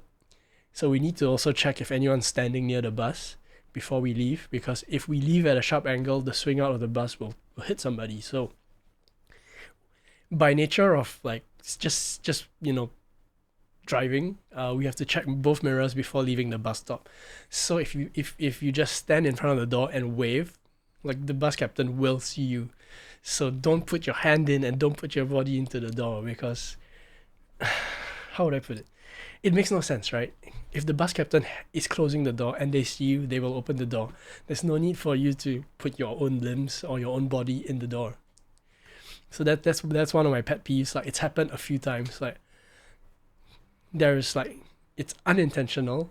There is no way that I could have seen them, or at least like, given the lighting conditions, like, or I've checked and then I press the button and then I check again. Like, by then they've run up to the door and gotten themselves wedged in it. So yeah, don't do that. If you want to catch the bus, just make yourself visible. That's enough. And for door related things, like, that brings me to my second pet peeve, which is Sifli's other question. Has anyone whacked the side of the bus or the doors yet? There was somebody who like, the doors had closed, they ran up to the bus and they did this onto the door, so they knocked on the glass. Don't do that. Like, I hate to say this, but like, I feel it's fucking rude. Like,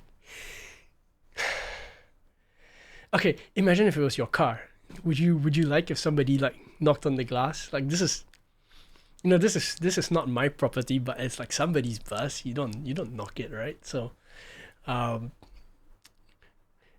bus drivers, like, okay, you're knocking on it because you're using you expect the bus captain to use their sense of hearing to know that you're there. But by virtue of me being a bus captain, like, I have a good sense of sight, so all you have to do is wave. Like, there's no reason to knock. And if the bus moves and you're touching it, like, it's a safety problem, right? It's not about fingerprints, because it's a commercial vehicle. It's spent all day on the road through all kinds of weather. Birds shit on it. Like, I don't care how clean the bus is. Like, bus captains, like, we are responsible for like basic cleanliness. Like, if we can clean it, then we clean it. So like, if somebody leaves trash in the bus, we would carry it out for you, because we don't want like trash on our bus. But in terms of like minor spills or like fingerprints, whatever, like, there's a dedicated cleaning crew that cleans the bus the buses are on a rotating schedule to be cleaned by professional cleaners. So we don't really care about that, but it's really yeah, it's just manners. Like don't like there's no reason to knock on the door when there's no reason to like catch my attention with audio when you can just wave, because again, like as a bus captain I can see, and I also have to check my mirrors before moving off. So that's another pet peeve. What else? Um, there's another thing I noticed becoming very common, which is like people doing is it fare evasion? It's kind of fare evasion. Like a lot of people tap off like at the stop before they alight, and they know what they're doing. Um, but it's out of the scope of a bus captain. Like there's some level that like we're expected to do some level of like fare control, um, which is like if somebody obviously doesn't pay, then we're expected to like try to get them to pay, meaning like excuse me sir, like I think you didn't tap or like whatever. But at the same time, if it turns abusive, or if the passenger like, I mean, I have had instances where passengers were like, like pay already lah, or like like I tap but your reader got problem kind of thing. So it's like, okay, if you want to be confrontational, like then it's not the bus captain's job to like force you to pay. There's like dedicated ticket inspectors, who randomly, they're basically prowlers, and they randomly have a route to follow to check if people have paid, and then those are the people who actually have authority to hand out summons. So composition fines or whatever it's called. So like that part doesn't really bother me, but it's just annoying that so many people try to do fare evasion, especially because you don't save that much money. Like they still paid, they just paid a bit less, and the savings, I don't really know if they add up to that kind of extent, because like these are people who are like taking the bus to go eat or to go shopping or whatever. So it's like, if you alight one bus stop earlier, it's just a couple of cents difference. I really don't see the point. How often do I get fare inspectors on my bus? Quite rarely.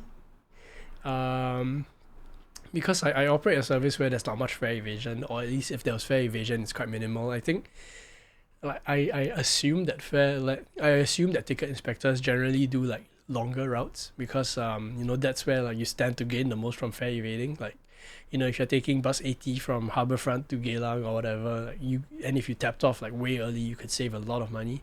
But for me, like it's generally a loop service. People are just taking it like from the train station, as last mile. So they like the fare evasion, like even though it happens, like the revenue difference is not that much.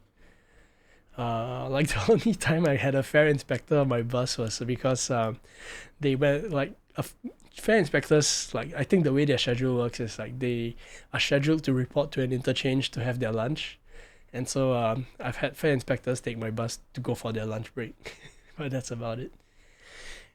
Mm, what else? Another pet peeve. I wish people.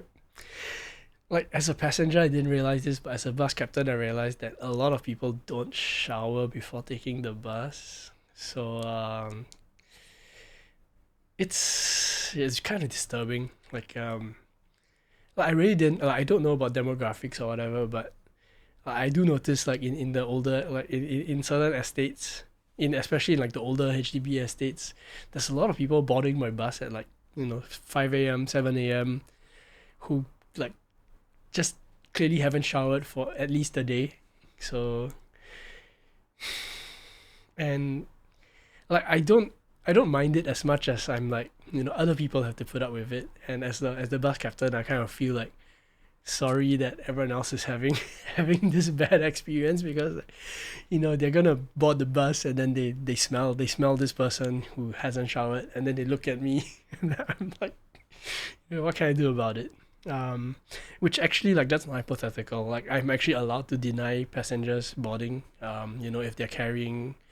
If they're like carrying pets, for example, or there's like, let's say somebody shat themselves on the bus. Like, I'm actually allowed to stop at a safe place and ask people if I mean, like, I'm expected to do some incident management, right? Like, I have to I get to ask the passengers, like, is the smell intolerable? and then I have to like politely see if the person who shat themselves is willing to disembark, and if they're not, then I actually have the authority to inform OCC and tell them like, like the smell on my bus is intolerable and I can't manage this person, and so like I can't proceed. I'm gonna end my journey here, and we're gonna manage it separately, but basically take the bus out of service. So people who don't shower, like it hasn't reached that extent, but at the same time, like I have some responsibility for it, which is really annoying. So it's kind of like check yourself before you board the bus, please. Durians I haven't experienced yet, but honestly, like my perspective on it, and I think generally people would handle it this way, is that as long as passengers don't complain, do whatever you want. But as if a passenger complains, then again, like incident management. So that's how it is. I don't know Zhongfu, but like if it's air conditioned, then the fact that you can make a bus smell bad, like it's pretty bad. So yeah. What else do I have to say? Okay, so I haven't complained about Singapore drivers yet, but if you're a Singapore driver, you already know what these complaints are gonna be. Passenger got a stroke. Get out of hospital, asshole. Um, yeah. Okay. So I was gonna complain about drivers, which is my gosh. A surprising number of people stop their cars in bus stops and near bus stops. Um, it's kind of. I mean, it kind of ruins my day as a bus captain. So I wish people would stop doing that. And the reason is because, as a bus captain, like we try our best to stop as close to the curb as possible, because I think like it's not just a skill thing, but it's also like if we can get the front and back doors as close to the curb as possible, it makes it easier for people to board the bus, and it also means they don't have to. Okay, the rationale is that we don't want the passengers to have to step onto the road and then back onto the bus, and we also don't want the passengers to have to make like a long step to board the bus. So we try to stop as close to the curb as possible. But the moment there's a car parked in the bus stop, it doesn't matter if you're at the front or the back of the bus stop, or if you're parked like immediately after or before the bus stop, it becomes impossible to enter the bus stop at the correct angle. And then again, like it's one of those things where like passengers are kind of understanding, but at the same time, like as a bus captain, like I feel a bit of like I feel a bit sorry. I feel a bit of empathy for the passengers, because I see them having to like step onto the road and back onto the pavement. Like it sucks. um Jackie, well, you've never ridden my bus, so you're not my passenger.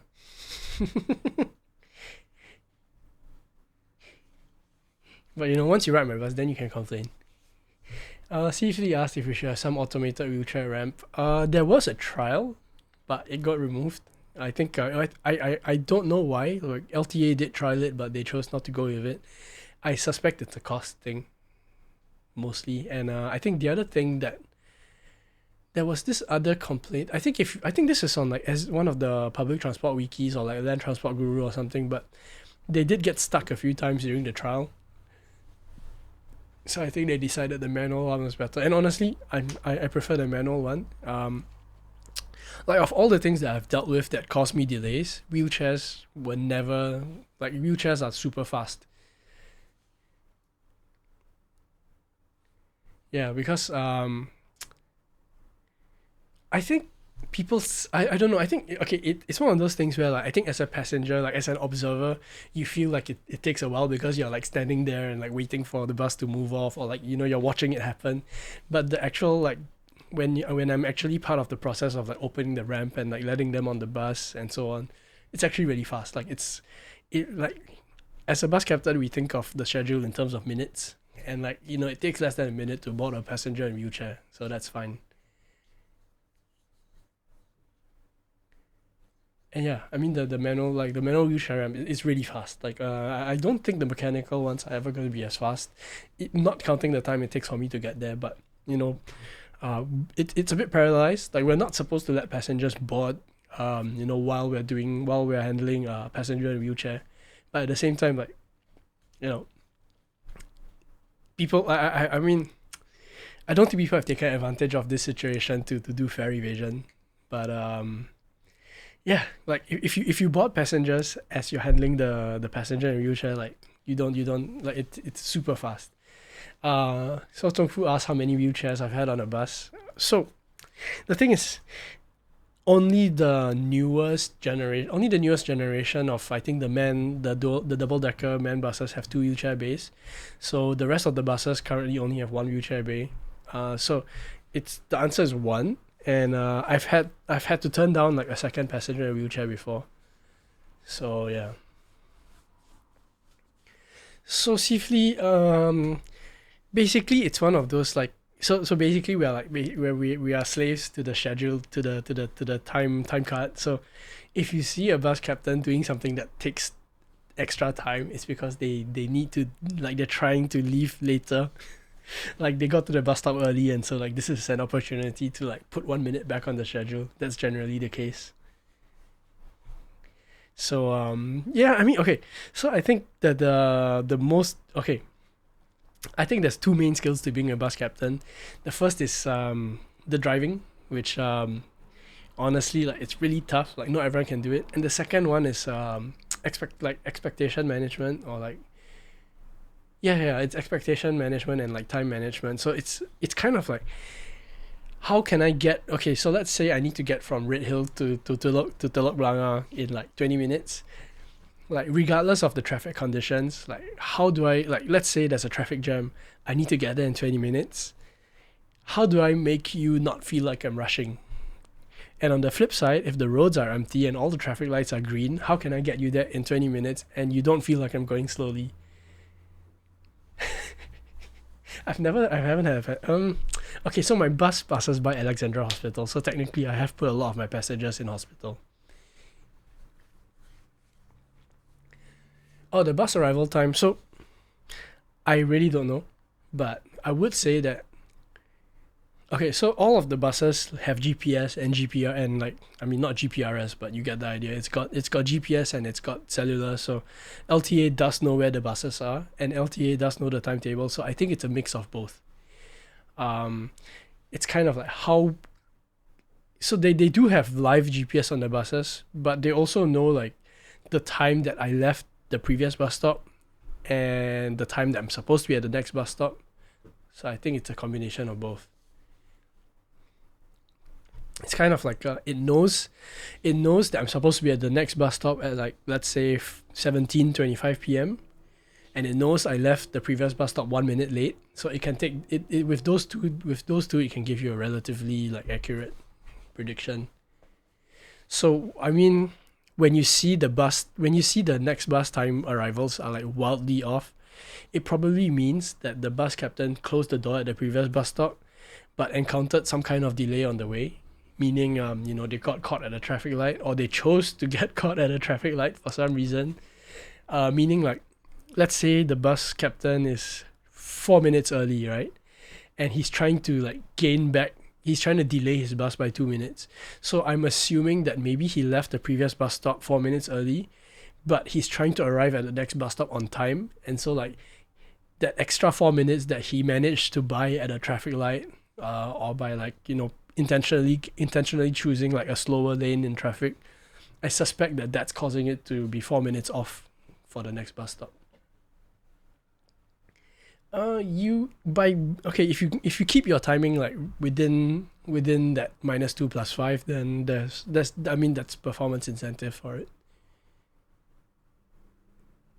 Wow, I wish, man, Jackie. If I knew, so there's a few traffic lights. Like, honestly, I feel like reporting some traffic lights on one service, because so there's one particular traffic light on Henderson Road, from Telok Blangah, going uphill, where if there's a car on the, like, opposing direct, like, not opposing, but, like, it's a T junction, right? So if the traffic light needs to switch in favor because there's a car in the other direction, the delay between, like, when it senses there's no traffic on my side and the T junction, it's like 3 seconds, and it's like exactly 3 seconds, and it's uphill. So it's kind of like, I feel like there's certain traffic lights where they have to be tuned for, like, that occupancy thing needs to have like more than 3 seconds of delay. Because yeah, it's one of those traffic lights where if you slow down it'll change, but even if you speed up it'll still change, and then you end up, yeah, in a situation where, like, you don't want to beat the red lights, but you also can't stop behind the line. So I kind of wish that and okay, so the best thing that's ever been done for traffic lights in Singapore is that not stupid, that very useful countdown on the green man pedestrian light, because we can use that to see when the light's gonna change. So I think LTA a few years back trialed having countdown timers on the vehicular traffic lights as well. Um, but apparently, so they did a trial and it got removed because apparently knowing when the light would change was triggering unsafe behavior. But I'm not so sure about that. I wish they would repeat the trial because it might trigger unsafe behavior in lighter vehicles, but it improves the safety a lot for heavier vehicles that may not be able to stop within that 3 second change. Safely finds that 132 is wildly off. Okay, so there's another aspect to this, which is that I think the logic that's being used to calculate the departure time is a bit off, because sometimes bus captains will go to their bus ahead of time, set it up, log in, which triggers the fleet management system to think that our bus has started the service a few minutes early. So we go in, turn it on, log in, and then we turn the bus off, go to the toilet, and come back and turn it back on. And so I think that's causing it to think that we departed earlier than we actually have. And honestly, like that, the fleet management system, there's some improvements that I would make to it. So firstly, it's the reason we log in early is because if it's not logged in and we kill the ignition, the system shuts down. But if we log in and then kill the ignition, the system remains powered on for 1 hour. So if I was to make a change on it, it would be that even if no one is logged in and you kill the ignition, it stays on for 20 minutes, which gives us enough time to be on our break. So it's really annoying. So it measures when we close the door. But it's a bit. It's supposed to. Okay. The SLA, meaning like the timetable adherence, is measured from when we close the door. But I suspect that the API that gives you your next bus doesn't count from when the door closes. It just counts from where it thinks the bus is. Yes, because SLA is captured from door closure because the time we have to meet is departure from bus stops, which makes sense because we don't want buses departing early or late. But the API you're using is an arrival API, not a departure API. So I suspect that it's not using the door closing timing.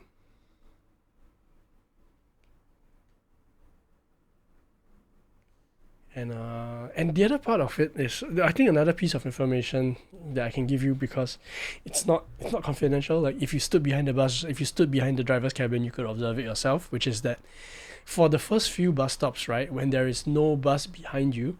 So I mean, if you didn't know, which this information is on like public transport wikis, the fleet management system actually tells us how far the next bus behind us is.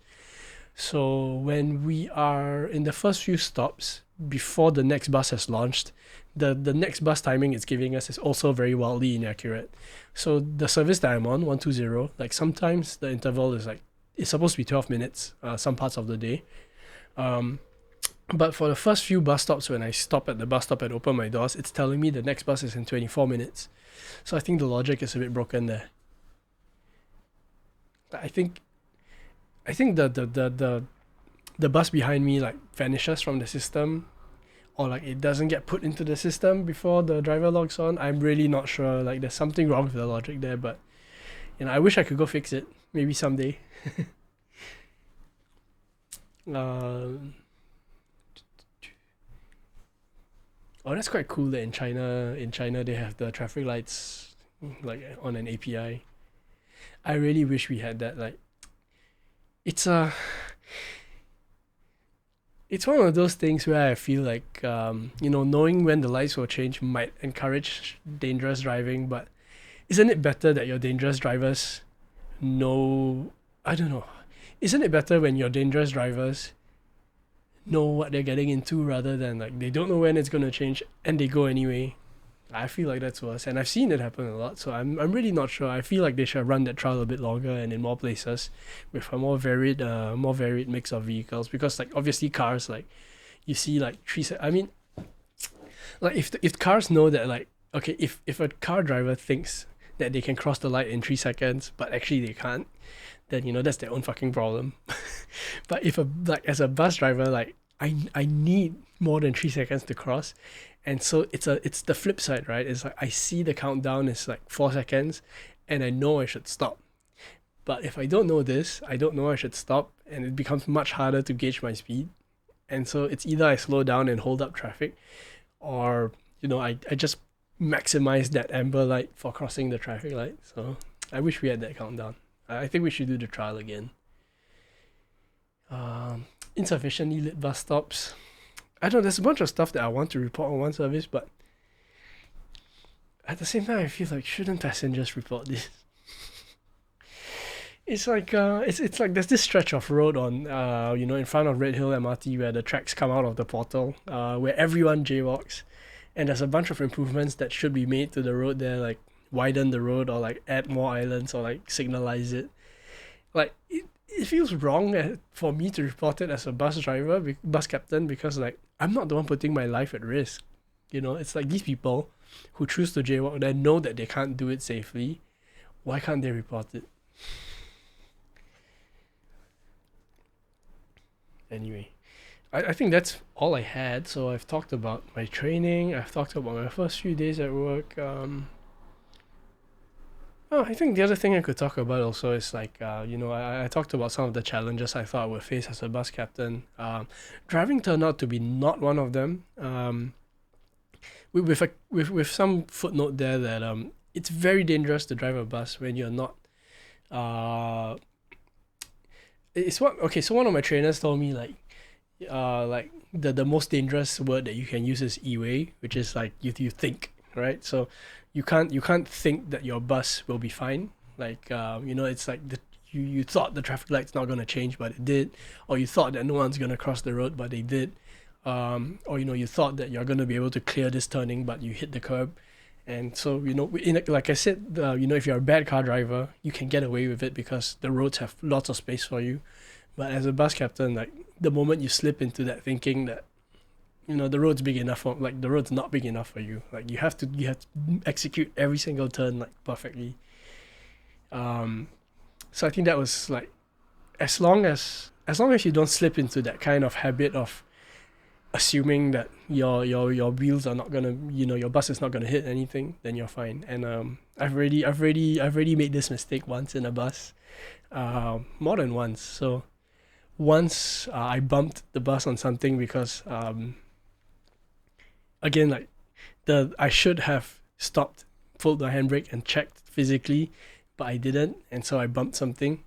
I won't tell you more about it because it's like it's I can't talk about it.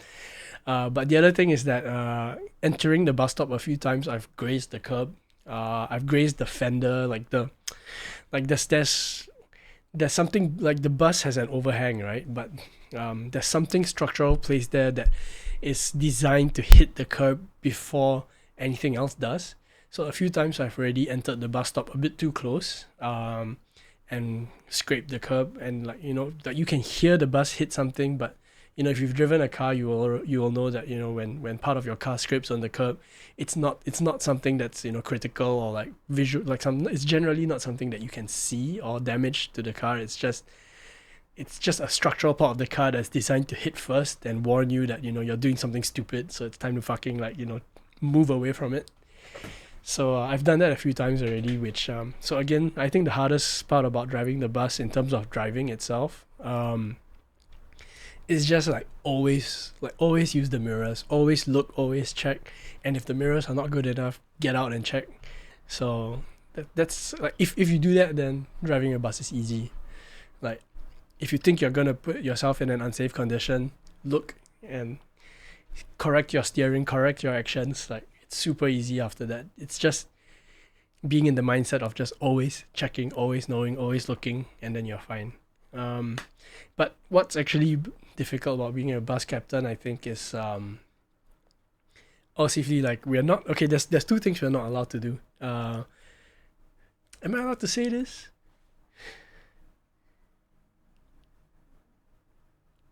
Maybe I can't say it. Okay, there's some things that you will never see a bus doing. One of them is 3-point turns.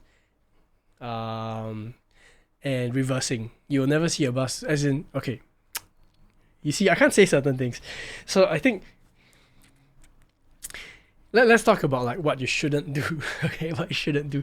So none of the bus routes are planned with reversing or 3-point turns in them. Only U-turns, and even then, like vanishingly few bus stops do U-turns. There are a few exceptions, which are not designed for, which I would say are like, let's say new roads, new HDB estates, partially open roads, where there has been some miscommunication between the agencies. Like let's say when it was the early days of like Sengkang and Punggol, there were some roads that just ended there, and then there were bus services that are planned to go there. So in those cases, maybe a bus had to 3-point turn. But I think the moment that happens, like the agencies get involved and it's temporary. But in terms of like long-term planning, like none of the bus routes have been designed with 3-point turning or reversing. And I'll tell you why. It's because for a bus where see, this goes into the territory of things I can't tell you. But let me tell you the correct way to reverse a bus outside of the bus interchanges and depots is to have a company appointed person looking out behind you. So, if you're in SAF, it's a VCOM, right? It's basically having a vehicle commander. Is it like 401 or 410 something? Yeah, but basically, yeah, when like the correct way to reverse a bus in Singapore is to have a company representative guiding you. There could be some edge case I'm not aware of, but I think I think LTA did tell us that by design, bus routes not supposed to have reversing or 3-point turns. Okay, the other general guideline we have is revenue service. The bus is always in drive gear, no neutral, no reverse. Like drive and you go on your service. So I think that's something I can tell you because it seems obvious, I guess. And I guess if I had to think about why that would be, it's because it's safer to keep your automatic engine in drive because you get the retarder on the bus. I don't think the retarder works if you're not in drive. And I think even in a car, like the minimal amount of engine braking you have is still more control than having none at all. Yeah. Any other questions? I don't really have anything else. Oh yeah, I was gonna tell you about what was more difficult about being a bus captain. It's really managing your time. Especially because I'm on a split shift. It's so I have to go to sleep soon. It's about being very disciplined with your time because I mean, okay, like most transportation industry kind of work, like there is a minimum number of hours of sleep that you need to get for your work day. So I have a mandated number of hours I'm supposed to get, and it's really about managing that, with the commute, with the split shift, with having your meals, with having your entertainment, time to relax, whatever. Like trying to squeeze in that the sleep time that's been really tough. And I think like I've never appreciated my weekends more than now. And what else is difficult? The other thing that I found really difficult is okay. So let me just say that like I've had some really good days as a bus captain, and I had some really bad days. And like the problem is that actually the bad days were never that bad. It's just that in reference to the good days, they felt really bad. So what I'm talking about is on my first few days at work, I actually befriended quite a number of passengers in terms of like, because I was new, right? So some of the regular people who took the bus on the same schedule every day, they were like, oh, I never seen you before. Like, nice to see you, Xiao Ti, young man, whatever, handsome. I mean, I'm not. It's just things people say, right? That when people are friendly to you, like there's some good days when people are like generally friendly. It's very humanizing. Some days are very humanizing because people make friends with you, people talk to you, people say hi, people acknowledge you, So some days are very humanizing as a bus captain. But for some reason, right, it's not consistent. Like, okay, so I drive the same schedule every single day, 5 days a week, same time, same bus, same route. Um, and there's some days when it's very humanizing. Like everyone's just friendly, everyone like acknowledges you. But for some reason, like, there's some days when like it's completely dehumanizing. So there are some days when so I'm like for now lah, like I've been told by a few I've been told by some of the trainers and some of the more experienced captains, like, oh, your first few weeks, your first few months, you'll be really friendly. Then after that, it'll get to you and then you'll be dead inside. Then I'm like, oh shit. So anyway, right now I'm still in my friendly phase. Like, I say hello, I say good morning, I say good afternoon, thank you, have a nice day, bye bye, to like anyone who's like within earshot of me. So on some days, like it's very humanizing because like I do that for like maybe every alternate or every passenger, and then people like say hi or they smile or they're like hello, or like they tell their kids to say hi to uncle. And I'm like, okay, that's very humanizing. But there's some days when like the worst days I've had is when people like you greet people, you say hello. Okay, the days that are not so bad but still pretty shit are when you say hi to people, you say hello, whatever, they don't acknowledge you. That I'm okay with. I'm honestly okay with like they don't acknowledge you, like they just go about their day.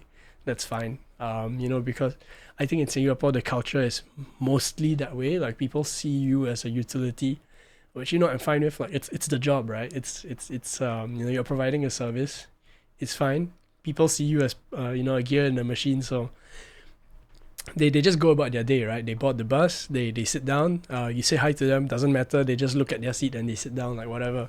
But I think the worst days I've had are when you say hi, good morning to people, and then they stare at you, they look at me and it's like acknowledgement without acknowledgement. So like I say good morning, they stare at me, and then they continue about their day. I think that was the most disturbing for me because it's very like if you're in a bad mood, then don't look at me. you know if you're in a bad mood, then have your bad mood, but I'll get you to your destination. But there's I've had a few encounters where like people obviously were in a bad mood and then they like looked at me like, and then they so it's very like it's a bit contagious. So I wish people were a bit more aware of that. Like if you're going to be in a bad mood, then just it's fine, take the bus, go to work, go have your bad day. But there's no need to like stare at me like you want to kill me too. So those are the days that are like the most dehumanizing. Which like, yeah, I think like I don't even know if it's an expectation thing. It's like I would rather be ignored than like for people to actively like what the fuck are you saying hi to me for with their eyes? Yeah. So yeah, good. There's good and bad days, and like the bad days like it's really tough lah because you're already tired. No, tired is not the word. Okay, I'm not sleepy. I'm tired. So it's like if you've had like I've had a long day, right? I'm trying my best. I'm being friendly to people even though I'm tired. But there's people who are like just out there to kind of give you their bad vibes. So it's very like, yeah, don't spread it. Yeah, I think that was the hardest thing for me. It's like, cause it's an 8 hour day of driving, right? And I think those of you who have driven long distance, you'll know like it's okay. There's three types of long distance driving that I've encountered, which is you're driving with a friend. Okay, let's not say friend. You're driving with somebody. And okay, so before I was a bus captain, I actually did Grab Hitch for a while. And so these observations I learned during my Grab Hitch days, which is like you can have someone in your car driving long distance. There's three types. The first is like the humanizing type, right? So they're in your car and they make small talk. Small talk dies, never mind lah. I mean, you can still like, you had a friendly, like it started off on a good foot, and then like they're quiet, they get there, whatever. Then there's the neutral one, like the people who get on board, don't make eye contact, and leave. Then there's the third kind, which make my days doing GrabHitch very long, and also for bus driving apparently, which is like they get on your bus, they get into my GrabHitch, they make eye contact, they don't look happy, and then like they just have like an unhappy face for the rest of the ride, it really puts you in a situation of like, like I'm responsible for your life and getting you there, and you're not very happy. It's very uncomfortable, and it does make your day much longer. So yeah, amplify that by a whole busload of people who are like unhappy. It's quite tough. But it's part of the job. So it's just I wish there were fewer bad days. Yeah. Anyway, that's all I had, and I have to go to bed. So unless you guys have more questions, I might end it here. And if anyone wants to help me cut this video up, I would really appreciate some help. But otherwise, I'll just do it myself, or just upload it full to YouTube again. And I should probably try to get more subscribers on my YouTube, because I'm trying my best to like make it navigable, in the sense that I put chapter markers into my previous YouTube video, but because I have less than 100 subscribers, I think the threshold is 100. The chapter markers don't work if you have less than 100 subscribers on YouTube. So maybe one day I'll have more than 100, and then I don't have to worry about people complaining about the stream being too long. Well, if anyone else have any more questions? If not, I'll let you know where to find me. So I've been driving bus 120 for the past 2 weeks, and I'll be driving 120 for the next 3 days. And those of you who have me on like Telegram or whatever, I think you already know my schedule. But from Thursday and Friday, I'll be on trading for a different bus service, which is 160M, I think. And then from next week onwards, I'll be driving 160M. So I don't think you'll see me on 120 anymore for the foreseeable future. And the reason is that so these services that I've been learning, they're part of like a pipeline for new trainees, like new trainees who pass out of the training school. So it's as part of the pipeline, like if someone else is gonna learn 120, it means that I have to move on to another service, and so I have to vacate 120 in order to learn this new service, and for someone else to learn 120. So I think I will. So 160M is a service that loops around Jurong East. I hate Jurong East. I hate Jurong East, and it's further away from home, and I'm less familiar with the roads. I think like it would be mutually beneficial for me to continue learning 120, continue driving 120, and learning services around my area instead. So we'll see how 160 goes. And if I find like I don't really like it, I would probably like ask them, like, is there something closer to me that I could resource instead? Yeah. I actually do get closer to be Boulder Plus. So actually, I'm planning to boulder during my shift break next week, like every day or every other day. Because 160M, my split shift, I have to return the bus to Ulu Pandan. Before and after. I mean, before after my shift. So it means like I'll be knocking off from Ulu Pandan, and it makes like Boulder Plus is just like 5-minute walk from Ulu Pandan depot. So I think I'll drop by. But I think the hard part will be like sleeping. I don't have to nap, but so basically my goal is to get more than 7 hours of sleep a day, which means between what I have at night and during my split shift break, I get 7 hours of sleep at least. So if I pack my afternoon with activities, it means that I have to sleep the moment I get home at night. So that's really it's a bit. I think it will send me into a depression if I like come home from work and go directly to bed. So we'll see. I'm trying to find this balance of like I've tried both. I don't know which one works better. There's days when I nap, and then I go back to my split shift break feeling refreshed. But there's also days when I packed my lunchtime with activities, social, haircut, marketing, whatever. um, and mentally that also put me in a refreshed state. So I still can't tell, like, is it better to uh, nap, and then at night I get to have a regular evening. A regular meaning, like, just out of habit, like having my dinner, chilling, watching TV, reading a book. Or do I pack my afternoon and then I give up my evening? I don't know which is better. But if I'm bouldering during the afternoon, then for sure, like, I have to sleep early at night. Cause like I mean, I don't want to end up in a situation where I'm burning the candle at both ends. And the other thing is that for 5 day work week people, especially for Singaporeans, we are all on split shift. Like, it's very hard to be on a non-split shift as a Singaporean on a 5 day week. So yeah, it's a bit weird. But I can see where that rationale comes in, which is that especially if you're on a 6 day week and you're Malaysian, it does not make sense to be on a split shift because, like, during your 4 hour break between the shift, however many hours, like, you're in a country that's more expensive. You might not have a home to go back home to rest in, or you're trapped in the depot. Like, it just makes no sense to do a split shift if you're not Singaporean. So, like, I kind of see the rationale, like, as a local who lives near the depot, lives near the interchange, like, why not do split shift? Like, I can manage my time. I'm just figuring out what's best, but I can manage my time, so I should do the split shift. Yeah. Anyway, that's all I had. I think something else that I wanted to ask you guys about is, like, I think I've asked this before elsewhere, which is how do I, like, is there some good website or some good service I can use to collect questions for my next stream? I want to do it more regularly so that I can keep it shorter.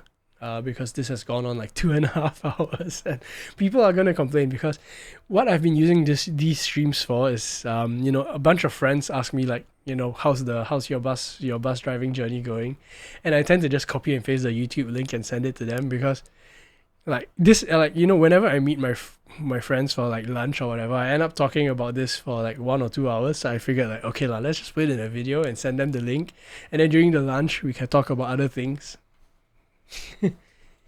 Slido or Pigeonhole? I'll check it out.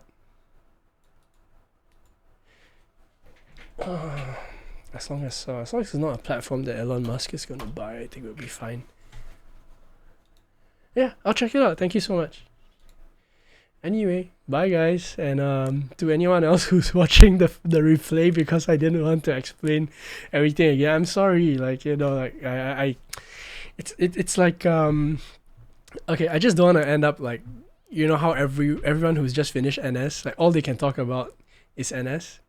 Like, I don't want to end up, I don't want to be the kind of person who goes to, like, socials and, like, tells everybody about the same, like, oh, like, my BMT. So it's the same thing, I don't want to go to my like lunch and whatever and tell people, like, oh yeah, okay, I did this week of training, blah blah blah. Like, I just want to send the link, and then, like, so I can show up to my lunches and tell people, like, okay, like, I got this YouTube video, like, you go and watch it in your spare time. Like, I don't want to talk about myself.